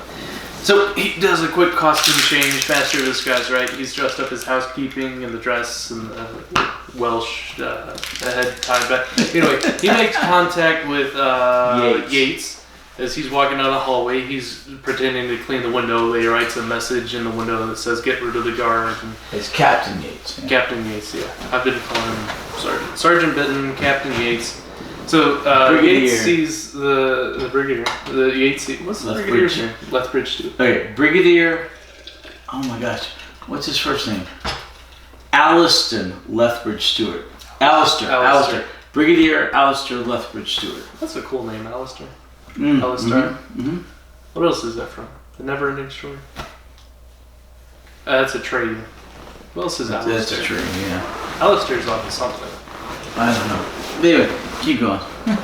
So Yates gets the message written in the window. So he's walking on the elevator with his, bodyguard, his escort. He goes, "Oh, I forgot my attaché," and he darts out of the elevator right as the door closes.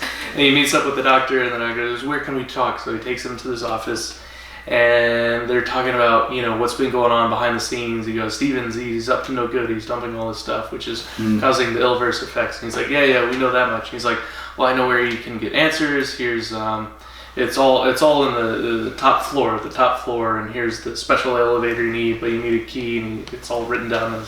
He hands it to him. He goes, "This is most valuable." But right then, the bodyguard catches up with him. Right, he opens the door with Stevens. Right, he goes, "We've been looking for you, Mr. Yates." And the doctor turns around and goes, "Housekeeping." And he's cleaning the desk. And he goes, I found my attaché, here I come. And he walks out the door with him. And the one guard's like, how's your husband? And he, oh, he's okay. Mumbles in Welsh. So the doctor goes up and eventually goes to that elevator. He gets to the elevator, right? Which needs a special key, right? He uses a sonic screwdriver. Gets him in. He Very goes up. Weird looking elevator. Has a bunch of nipples in it or something. Nipply elevator. Very 80s, 50s? 70s. It's the well, no, but the style of the elevator. 70s. Yeah, it's a weird looking elevator. He gets in, he goes up to the top floor, and he gets to the top floor, and it's just a big room with a bunch of computer bits. Back then, the reel-to-reels that held all the information that were magnetized, and the boss. What does that stand for again? Something system. Yeah, and turns out bioorganic something system. You didn't write it down? No. I'm surprised. I don't take notes. Yes, you take notes. Anyway, so the boss says, yeah, I'm the boss. I'm the computer. It's the computer. I'm surprised you didn't figure this out. Are we on episode 5 or 6 now? Yes, we are. This is right at the end of episode 4 is where he confronts the boss computer. Right. So the boss computer's like, I can't believe you didn't figure this out, but I'm the boss. And he says, you're just a computer. He says, well, no, I'm the first computer integrated with a human brain. Yeah. Right. And then he was integrated with Stevens. We have this whole theoretical conversation about what is man but a machine and the brain, the computer, and the doctor says, no, the human, the one is greater than the sum. The sum is greater than the total of parts. Parts, right? Yeah, so mankind is more than a machine. And then the boss replies, well, then so am I. I am more than a machine because I am the first machine designed after the human brain computer. I've been integrated with Stevens. And within humanity's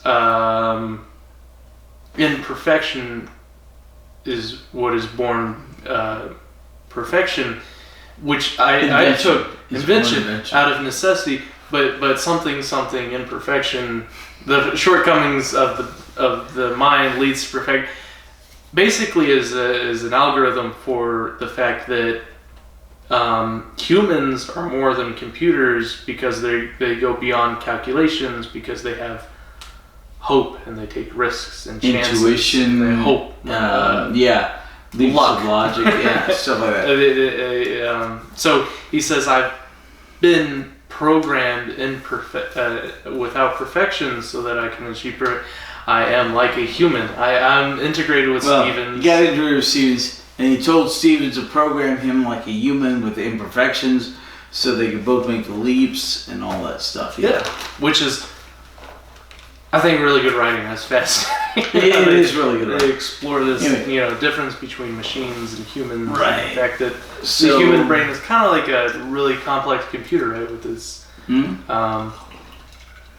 chemical impulses and electrical. Alright, so apparently the doctor tries to leave and he gets confronted by Steven and 2 guards. Steven. Right, I don't know why Steven. So I don't know why the doctor didn't walk in and just start pulling plugs and taking out the rotor reels. The doctor gets put into a chair and he's trying to be the computer's trying to brainwash him. It's the doctor's arch nemesis, right? Machines. Right. Machines and computers. But the doctor concentrates on things like the numbers of pi 3.1596. Right. So I don't remember all that this doctor's the doctor keeps his mind busy. Real wrinkly brain, right? Real smart guy. Yeah. More than a human brain. He's very super intellectual, super intelligent. The doctor, right?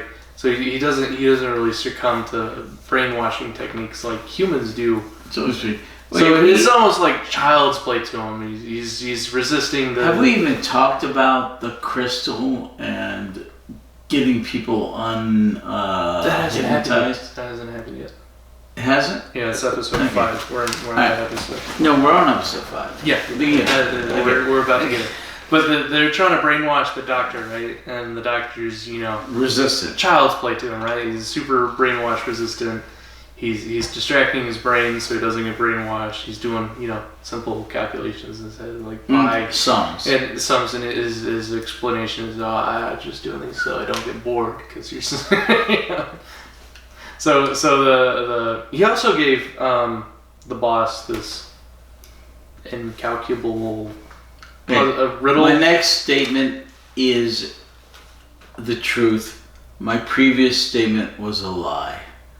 And that's an incalculable sentence. Which is... because if your next statement is the truth, right. Your previous statement is a lie, it's incalculable. And all computers will freak out at that. And the second doctor is something like that in the Wotan, Wotan. No, first doctor that was Wotan. Second doctor that was some other place. Some other computer. Wotan was hurt? Yeah, Wotan was Hartnell. That's where we picked up Ben and Polly. Seriously, and then Ben and Polly saw the first regeneration. But that's not how computer... It's a pretty consistent thing where when people from the past who are really intelligent come across a computer, they feed it some incalculable, contradictive thing and the computer freaks out. But that's not how computers really work. Like, you type into a calculator something that's, it's repeating, right? It just goes on and on. It just goes, repeating, or it says error. If it's over the... You ever put the square root the integer turnover into a computer? Right, yeah. Wait. Have you ever put the square root of -1 into a calculator? Yeah, it just says, like, error. Yeah, right, because it can't conceive of it. Right, but it's programmed to recognize that, I can't.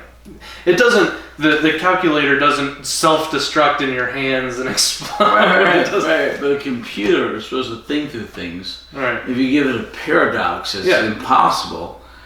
It just goes... Can freeze up, just like the cables. No. Just like the cables. No, freeze up. That's and not destroy. how computers work. That's not how coding works. Wait. It goes. Nope, don't have the answer to that. Moving on. Next question. No. The calculator goes error. Type in something else. Like this one. He was I will figure it out. I will figure it out. And he froze up. It's not how computers work. Not this one who hooked up to a human brain. Yes, that's exactly what it did. No, it goes, the human brain should have gone, I don't know the answer. You're trying to trick me. Moving on. Next question. He answers it several times. He goes, there's not an answer to that. But then he keeps coming back. I will figure it out. Anyway, I will figure it out. That's a computer. It's a sci-fi trope that they go and that's not how computers work. I'm just tired of that trope. Nah. Okay. So the doctor eventually gets away. Okay. Now we're talking about the Brigadier trying to bomb all the maggots. Yeah. So Joe, you told them about blowing up the mine, right? Yeah. They sealed off the entrance to the mine. Blew up the mine. All the maggots are pouring out of the ground. Joe's bombing the maggots. Joe's trying to capture the maggot. Professor Jones shows up after he read Joe's note about... He gets stuck in a cave with Joe. So he sees Joe, he goes to save her, the carpet bombing commences. They get stuck there. They eventually get out. Professor Jones is very concussed from a nearby explosive. Right. And he apparently got hit by a maggot because he has the green stuff. Some maggot poop. The doctors made it out of global chemical. How did he get out after being attempted brainwashed? Was it the Sapphire? Did Yates show up? Yeah, he used Sapphire. Yates showed up, he got out. And then eventually... Yates showed up. Yeah. Right. And they got him out. And he got out, but they captured... Yates, they made a run for it. Yates didn't quite make it out because the gate shut. Yates is stuck in global chemical. The doctor made it out. He meets up with the Brigadier. Yates gets brainwashed. He eventually gets unbrainwashed by the doctor. Yates goes back in, tries to unbrainwash several people. So that's the sapphire. The sapphire is what Yates shows up after he's been brainwashed. Metabelius 3 sapphire. Metabelius 3. So Yates shows up with a gun after he's been brainwashed by Stevens. His mission's to kill the doctor. The doctor breaks his brainwashing with the sapphire. He's looking at the sapphire. He snaps out of it. So then Yates infiltrates back into Global Chemical under the guise that he's still brainwashed, right? Right. But he brings the sapphire with him. And he unbrainwashes, what's his name? James. James. Unbrainwashes James. James, this previously not seen character. And then James goes, they're going to do this thing at 4 o'clock. Turns out 4 o'clock is when the boss is going to hook up with every other computer in Europe and activate all these slave clones, all these people who've already succumbed, they got something in their head and they're going to be slaves. And the doctor goes into Global to try to stop this from happening, and he does, because he manages to get Stevens already been hooked up to the boss. Right. They're out from with the crystal. Brain. Yeah. Right. Out from hypnotism. Stevens says, go, go, go, go, I'm go. gonna reverse the polarity. Yeah, I'm gonna reverse all the circuits, reverse the polarity. Cheers. Reverse the polarity. Self-destruct. He says, go, go, go, get everyone out of here. And he starts hitting all the buttons, all the things, and he is reversing the, not polarity, but circuitry, the feed, and eventually he's creating it so that the feedback loop boss will basically explode. Yeah. The whole building. The whole building. Everything will explode. So we finally see Stevens' humanity, which means no one has ever really been a bad guy except for the boss. Because Stevens was, he has humanity. He goes, it's surely not necessary. Eventually. Like, he was brainwashed by the boss. But yeah, eventually. Because when the boss tells him to kill someone, Stevens, you see his humanity. Hinks has humanity. Hinks was brainwashed, right? Hinks, no. We assumed Hinks was brainwashed. Just like Elgin and Fell was brainwashed, and James was brainwashed. I think Hinks was the bad guy who did what he did for the money. I think Hinks was brainwashed. I think Stevens was brainwashed. Stevens was definitely brainwashed. Because when he got out of the brainwash, the doctor goes back in and he sacrifices. Cures him the brainwash. Yeah. He hits all the buttons and Elgin was a good guy until he got. But I mean, he was a bad guy most of the time. We saw Fell was a good guy until he got brainwashed. James was a normal guy until he got brainwashed. Yeah. You see Stevens' humanity, but he was brainwashed. I'm assuming Hinks was also brainwashed. Maybe he's just a bad guy. Hinks. But the boss was definitely really just the only bad guy. The main bad guy. I don't know about Hinks, but Hinks and Stevens were questionable. Hinks we have no evidence he was not that bad person. But the boss was the main bad guy. The boss. Very monster. Yeah. And then they all run out. Everything explodes. Global's done. And then Professor Jones proposes to Joe. Yeah, so they can go off to the Amazon and find a fungus which tastes like Beyond Meat, and they can solve the world's energy problems of protein fungus. Yeah, and so he's gonna be Joe Jones, and Cliff Jones and Joe Jones. And the doctor kind of slips out during the celebration because he hates goodbyes. For they're a jolly fellow, so say all of us. No, yeah, so say all of us. Nobody can deny. That's the American. So say all of us, the British. But the doctor hates goodbyes, and so that's the end of that. It's a very melancholy ending to where we have the farewell to Joe as she's getting married to Jones, and they're having their own story, and the doctor slips out, and he's in Bessie, and you see sort of the sadness. And he's all alone again. He's driving off into the sunset with Bessie after he kind of snuck out of the goodbyes. Well, he said goodbye to Joe, but he sneaks off. And also, a really sad, melancholy moment is when we see Stevens, who had been brainwashed through this whole serial, and then finally the doctor breaks his brainwashing with the Metabelius 3 Sapphire, and then Stevens... Then eventually gives to Joe for as a wedding present. Yeah. So maybe that comes into play later. It does, actually. Really? Ooh. Yes, it does. Okay, so we have Stevens, right? He's broken out of his brainwashing finally after the entire serial. We've seen, he hits all the buttons. He has this subconscious humanity to him where the boss says, we have to kill this person. He goes, surely that's not necessary. And, well, anyway, Stevens is a good guy. He's just brainwashed, but he's finally broken out of the brainwashing. He goes, I sacrificed myself, go run away. And he's reversing the circuitry, and he's sacrificing himself to destroy the boss computer. And the last scene before the entire global chemical complex explodes is just Stevens sitting there with like a tear running down his face. And then he dies, and it's super sad. It's so sad. He sacrifices himself. He's just heartbroken about everything that's happened. He's just been a slave in this body, but his mind is reeling against this conditioning, and he has this humanity in him, and he sacrifices himself at the end. And it's just a tear running down his face as everything explodes. Correct. So sad. So it's pretty morbid. And then they follow that up immediately with us saying goodbye to Joe as she's running off to the Amazon. Just a 1-2 punch of really emotional scenes, and that's how we end this serial 69. Correct. Yeah. Very emotional. Very sad. What questions do you have? Several.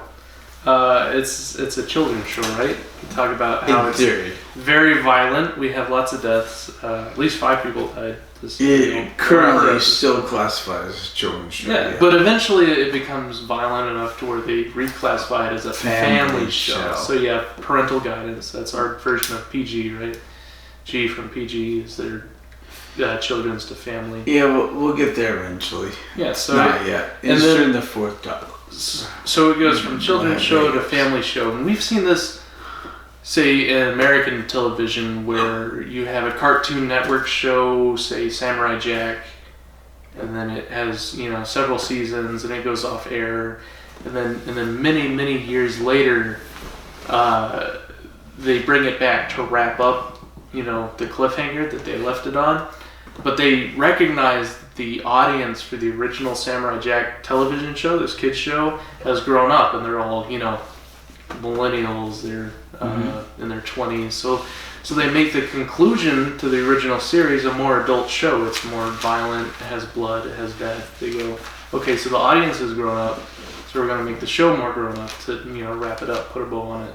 You sort of see that through generational shows. You see that with Harry Potter, because Harry Potter starts off in the first year is very much a children's show, and then it grows up and you see more adult themes. You see that in the books, it gets more adult, you see it in the movies.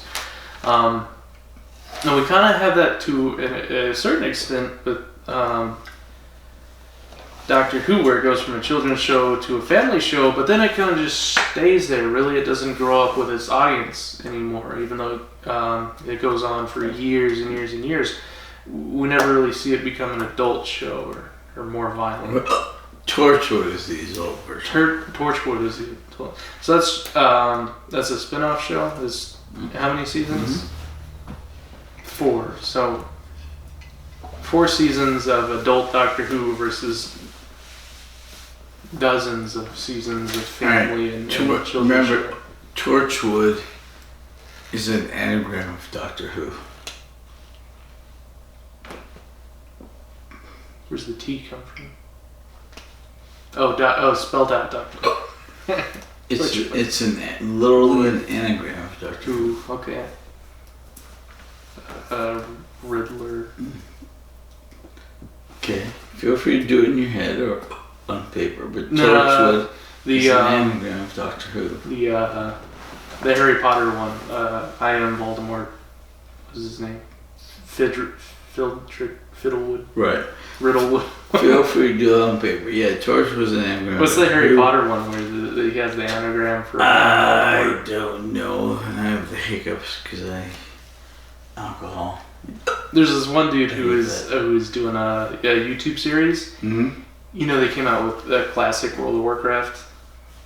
Sure, yeah. So he did, 6 months of him going from level 1 to 60 and reviewing the whole classic WoW experience as an outsider. He never played World of Warcraft before.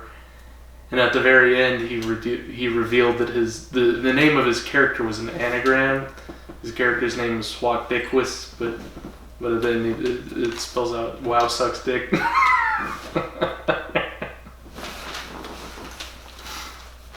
Go holding your breath. You got the hiccups. Trying to get rid of it. Try this. Take some water. And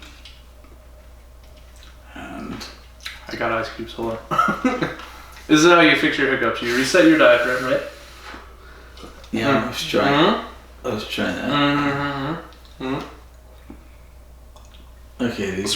Bite down on your finger, so your mouth's open, and then swallow the water while biting down on your finger. Your mouth open. It resets your diaphragm because you have to.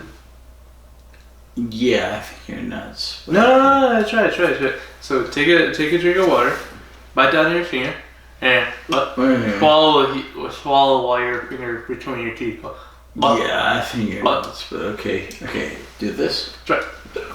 What are you doing? Drinking the water.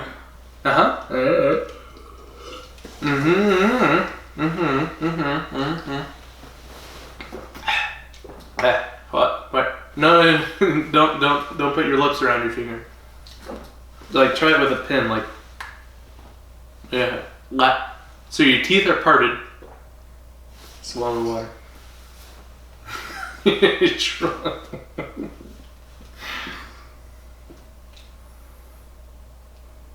You don't have to bite down hard on your finger, just. Oh, they don't work.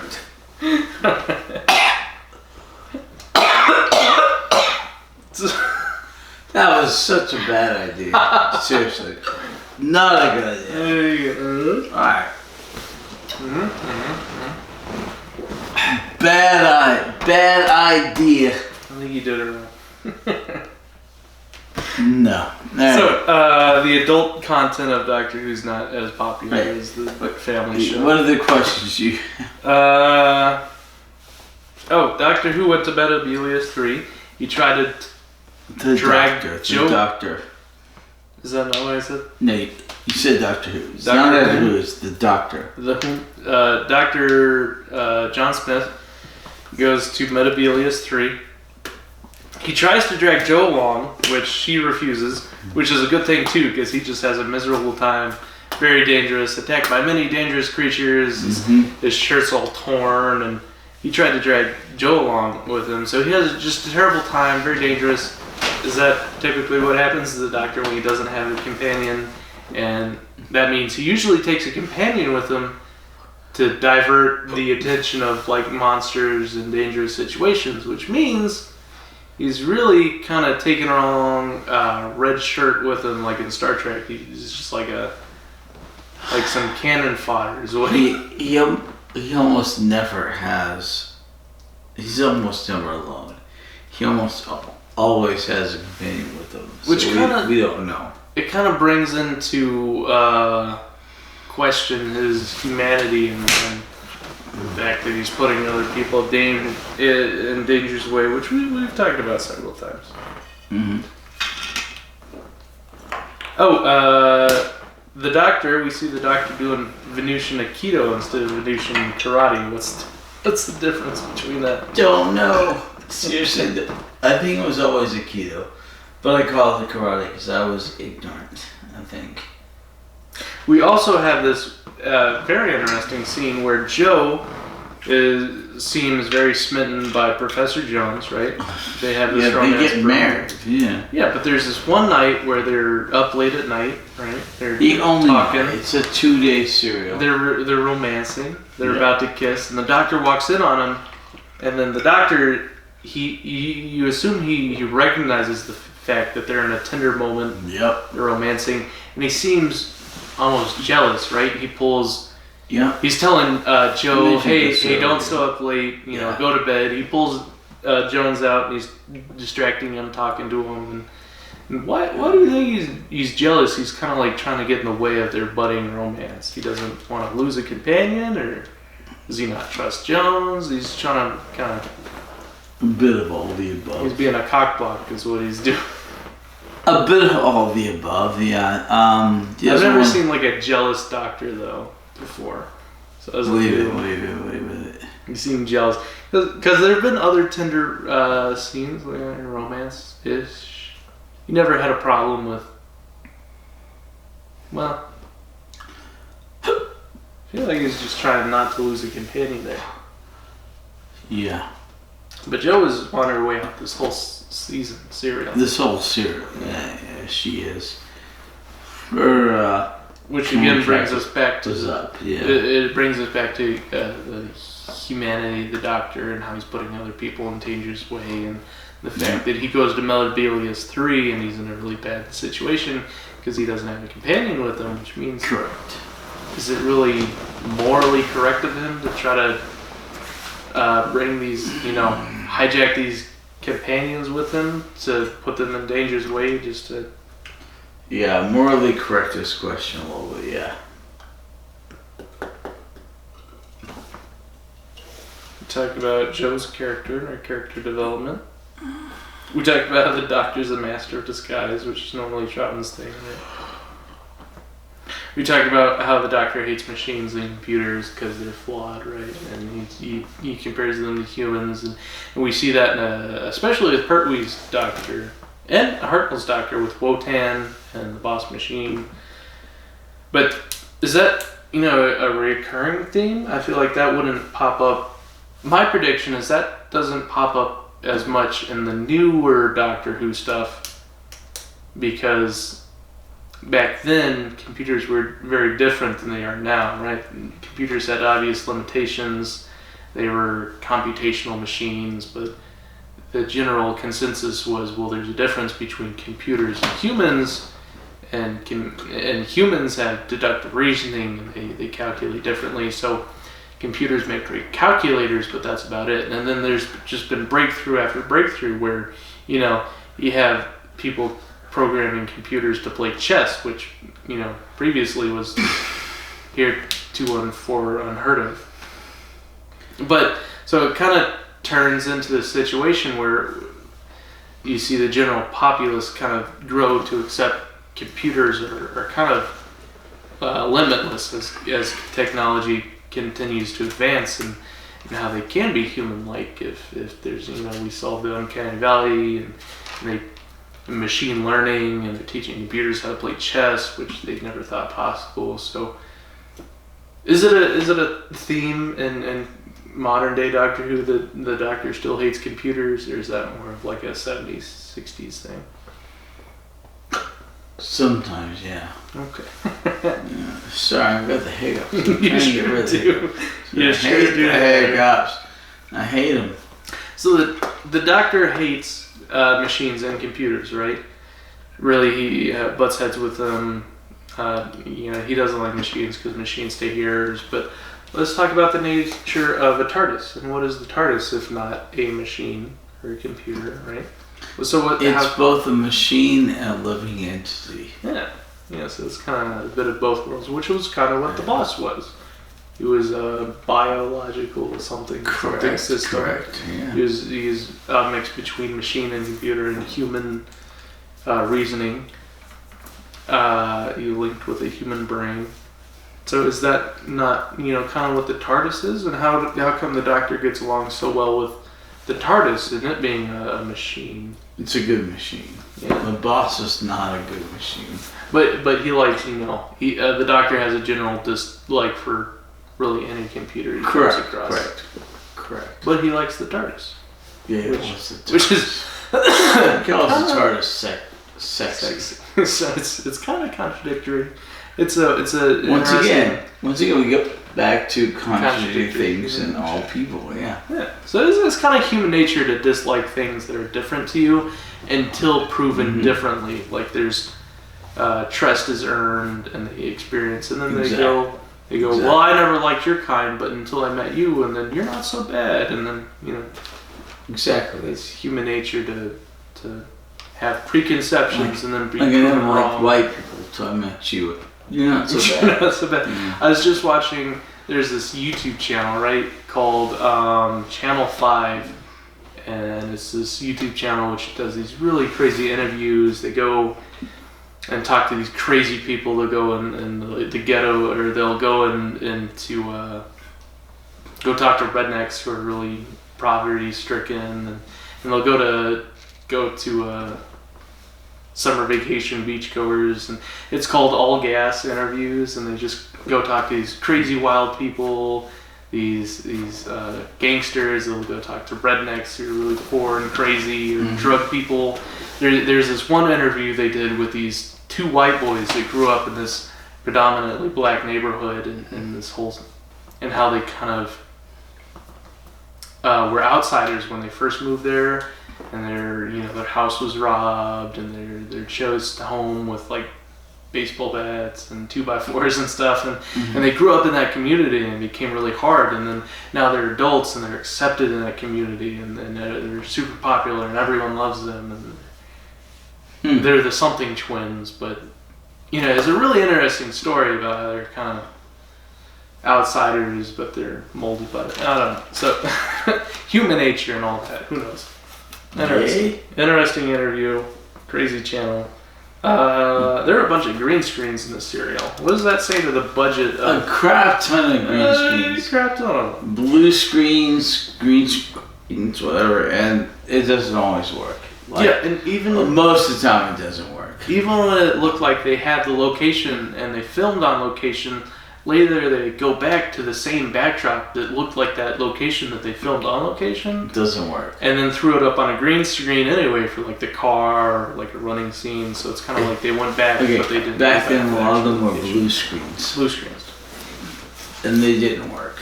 It was, well, okay, that's the 27-inch TV versus the modern, like, 6-foot TV. Right. Well, 72-inch or whatever. The more detail, it's less convincing. And we'll have more details, higher definition. It just doesn't work as well as it used to. It was a big joke when like high definition television was first coming out. They was going to put a lot of news reporters out of business because we'd see them in high definition and they wouldn't look as good. That was the same joke they made back when sound first was added to movies, because they had the silent movies. They're like, well, they have these silent actors who are really good at these motion pictures, but they don't have like a good singing voice, so they're going to be put out of the job. Some of them didn't, yeah. So same old jokes we've always been making, but technology grows, definition grows. I feel like we're at a point where it's a little uncomfortable now. I see a little bit. I see too much detail in the local news. I don't want to see the weatherman's pores on his. Okay, with a little blurry. Okay, with 720. Any other questions? That's all my questions, Hatter. What's the next serial? What's next time? What are we watching next? The Green Death. 6 episodes. This was the Green. This was the last serial of the second to last season of Pertwee. So we're starting the first episode of the last season of Pertwee. And then we're on to your favorite doctor, Tom Baker. Tom Yeah, Baker. This was the Green Death, 1973. all right. So next one is the Time Warrior. The Time Warriors, the first episode of the last First season. serial of the final season of Pertwee.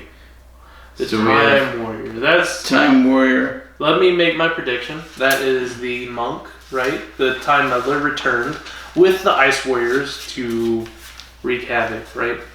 No. Oh, damn. That'd be cool though, right? An invasion of the dinosaurs. Death to the Daleks. Monster Peloton. We get Peloton. We go back to Peloton. Finally, and the Daleks. That sounds like a pretty good season so far. And then Planet of the Spiders. Ooh. And that's it. And then we go to the Fourth Doctor. Tommy?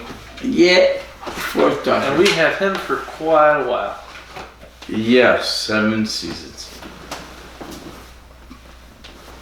You gotta look at the elbow. No. Alright, come on. How drunk are you? That's not. I mean, I'm kind of drunk, but you're sober. Alright, any last... Or we should have made that better. Any last thoughts, Heather? Any closing remarks? Nope. Anything else? I think we're good. We'll see you next time. We've got see you next week with new serial, number 70. Time 70. That's not as fun. No, it's fun. 69. What are we doing for? 69. Dude. I hate the hiccups. What number am I thinking of? 69. Let's see. What are we doing for a 100th episode special? Well, we got really super toasted for 50th. Yeah, we did. We did. That was a holiday too, wasn't it? So we'll see what we do for the 100th. Alright. We'll see, but we're not there yet. Sing our outro theme. Bye bye. We made an outro, you got an outro theme. Well, you put it on the last episode, right? I will. Bye Bye bye.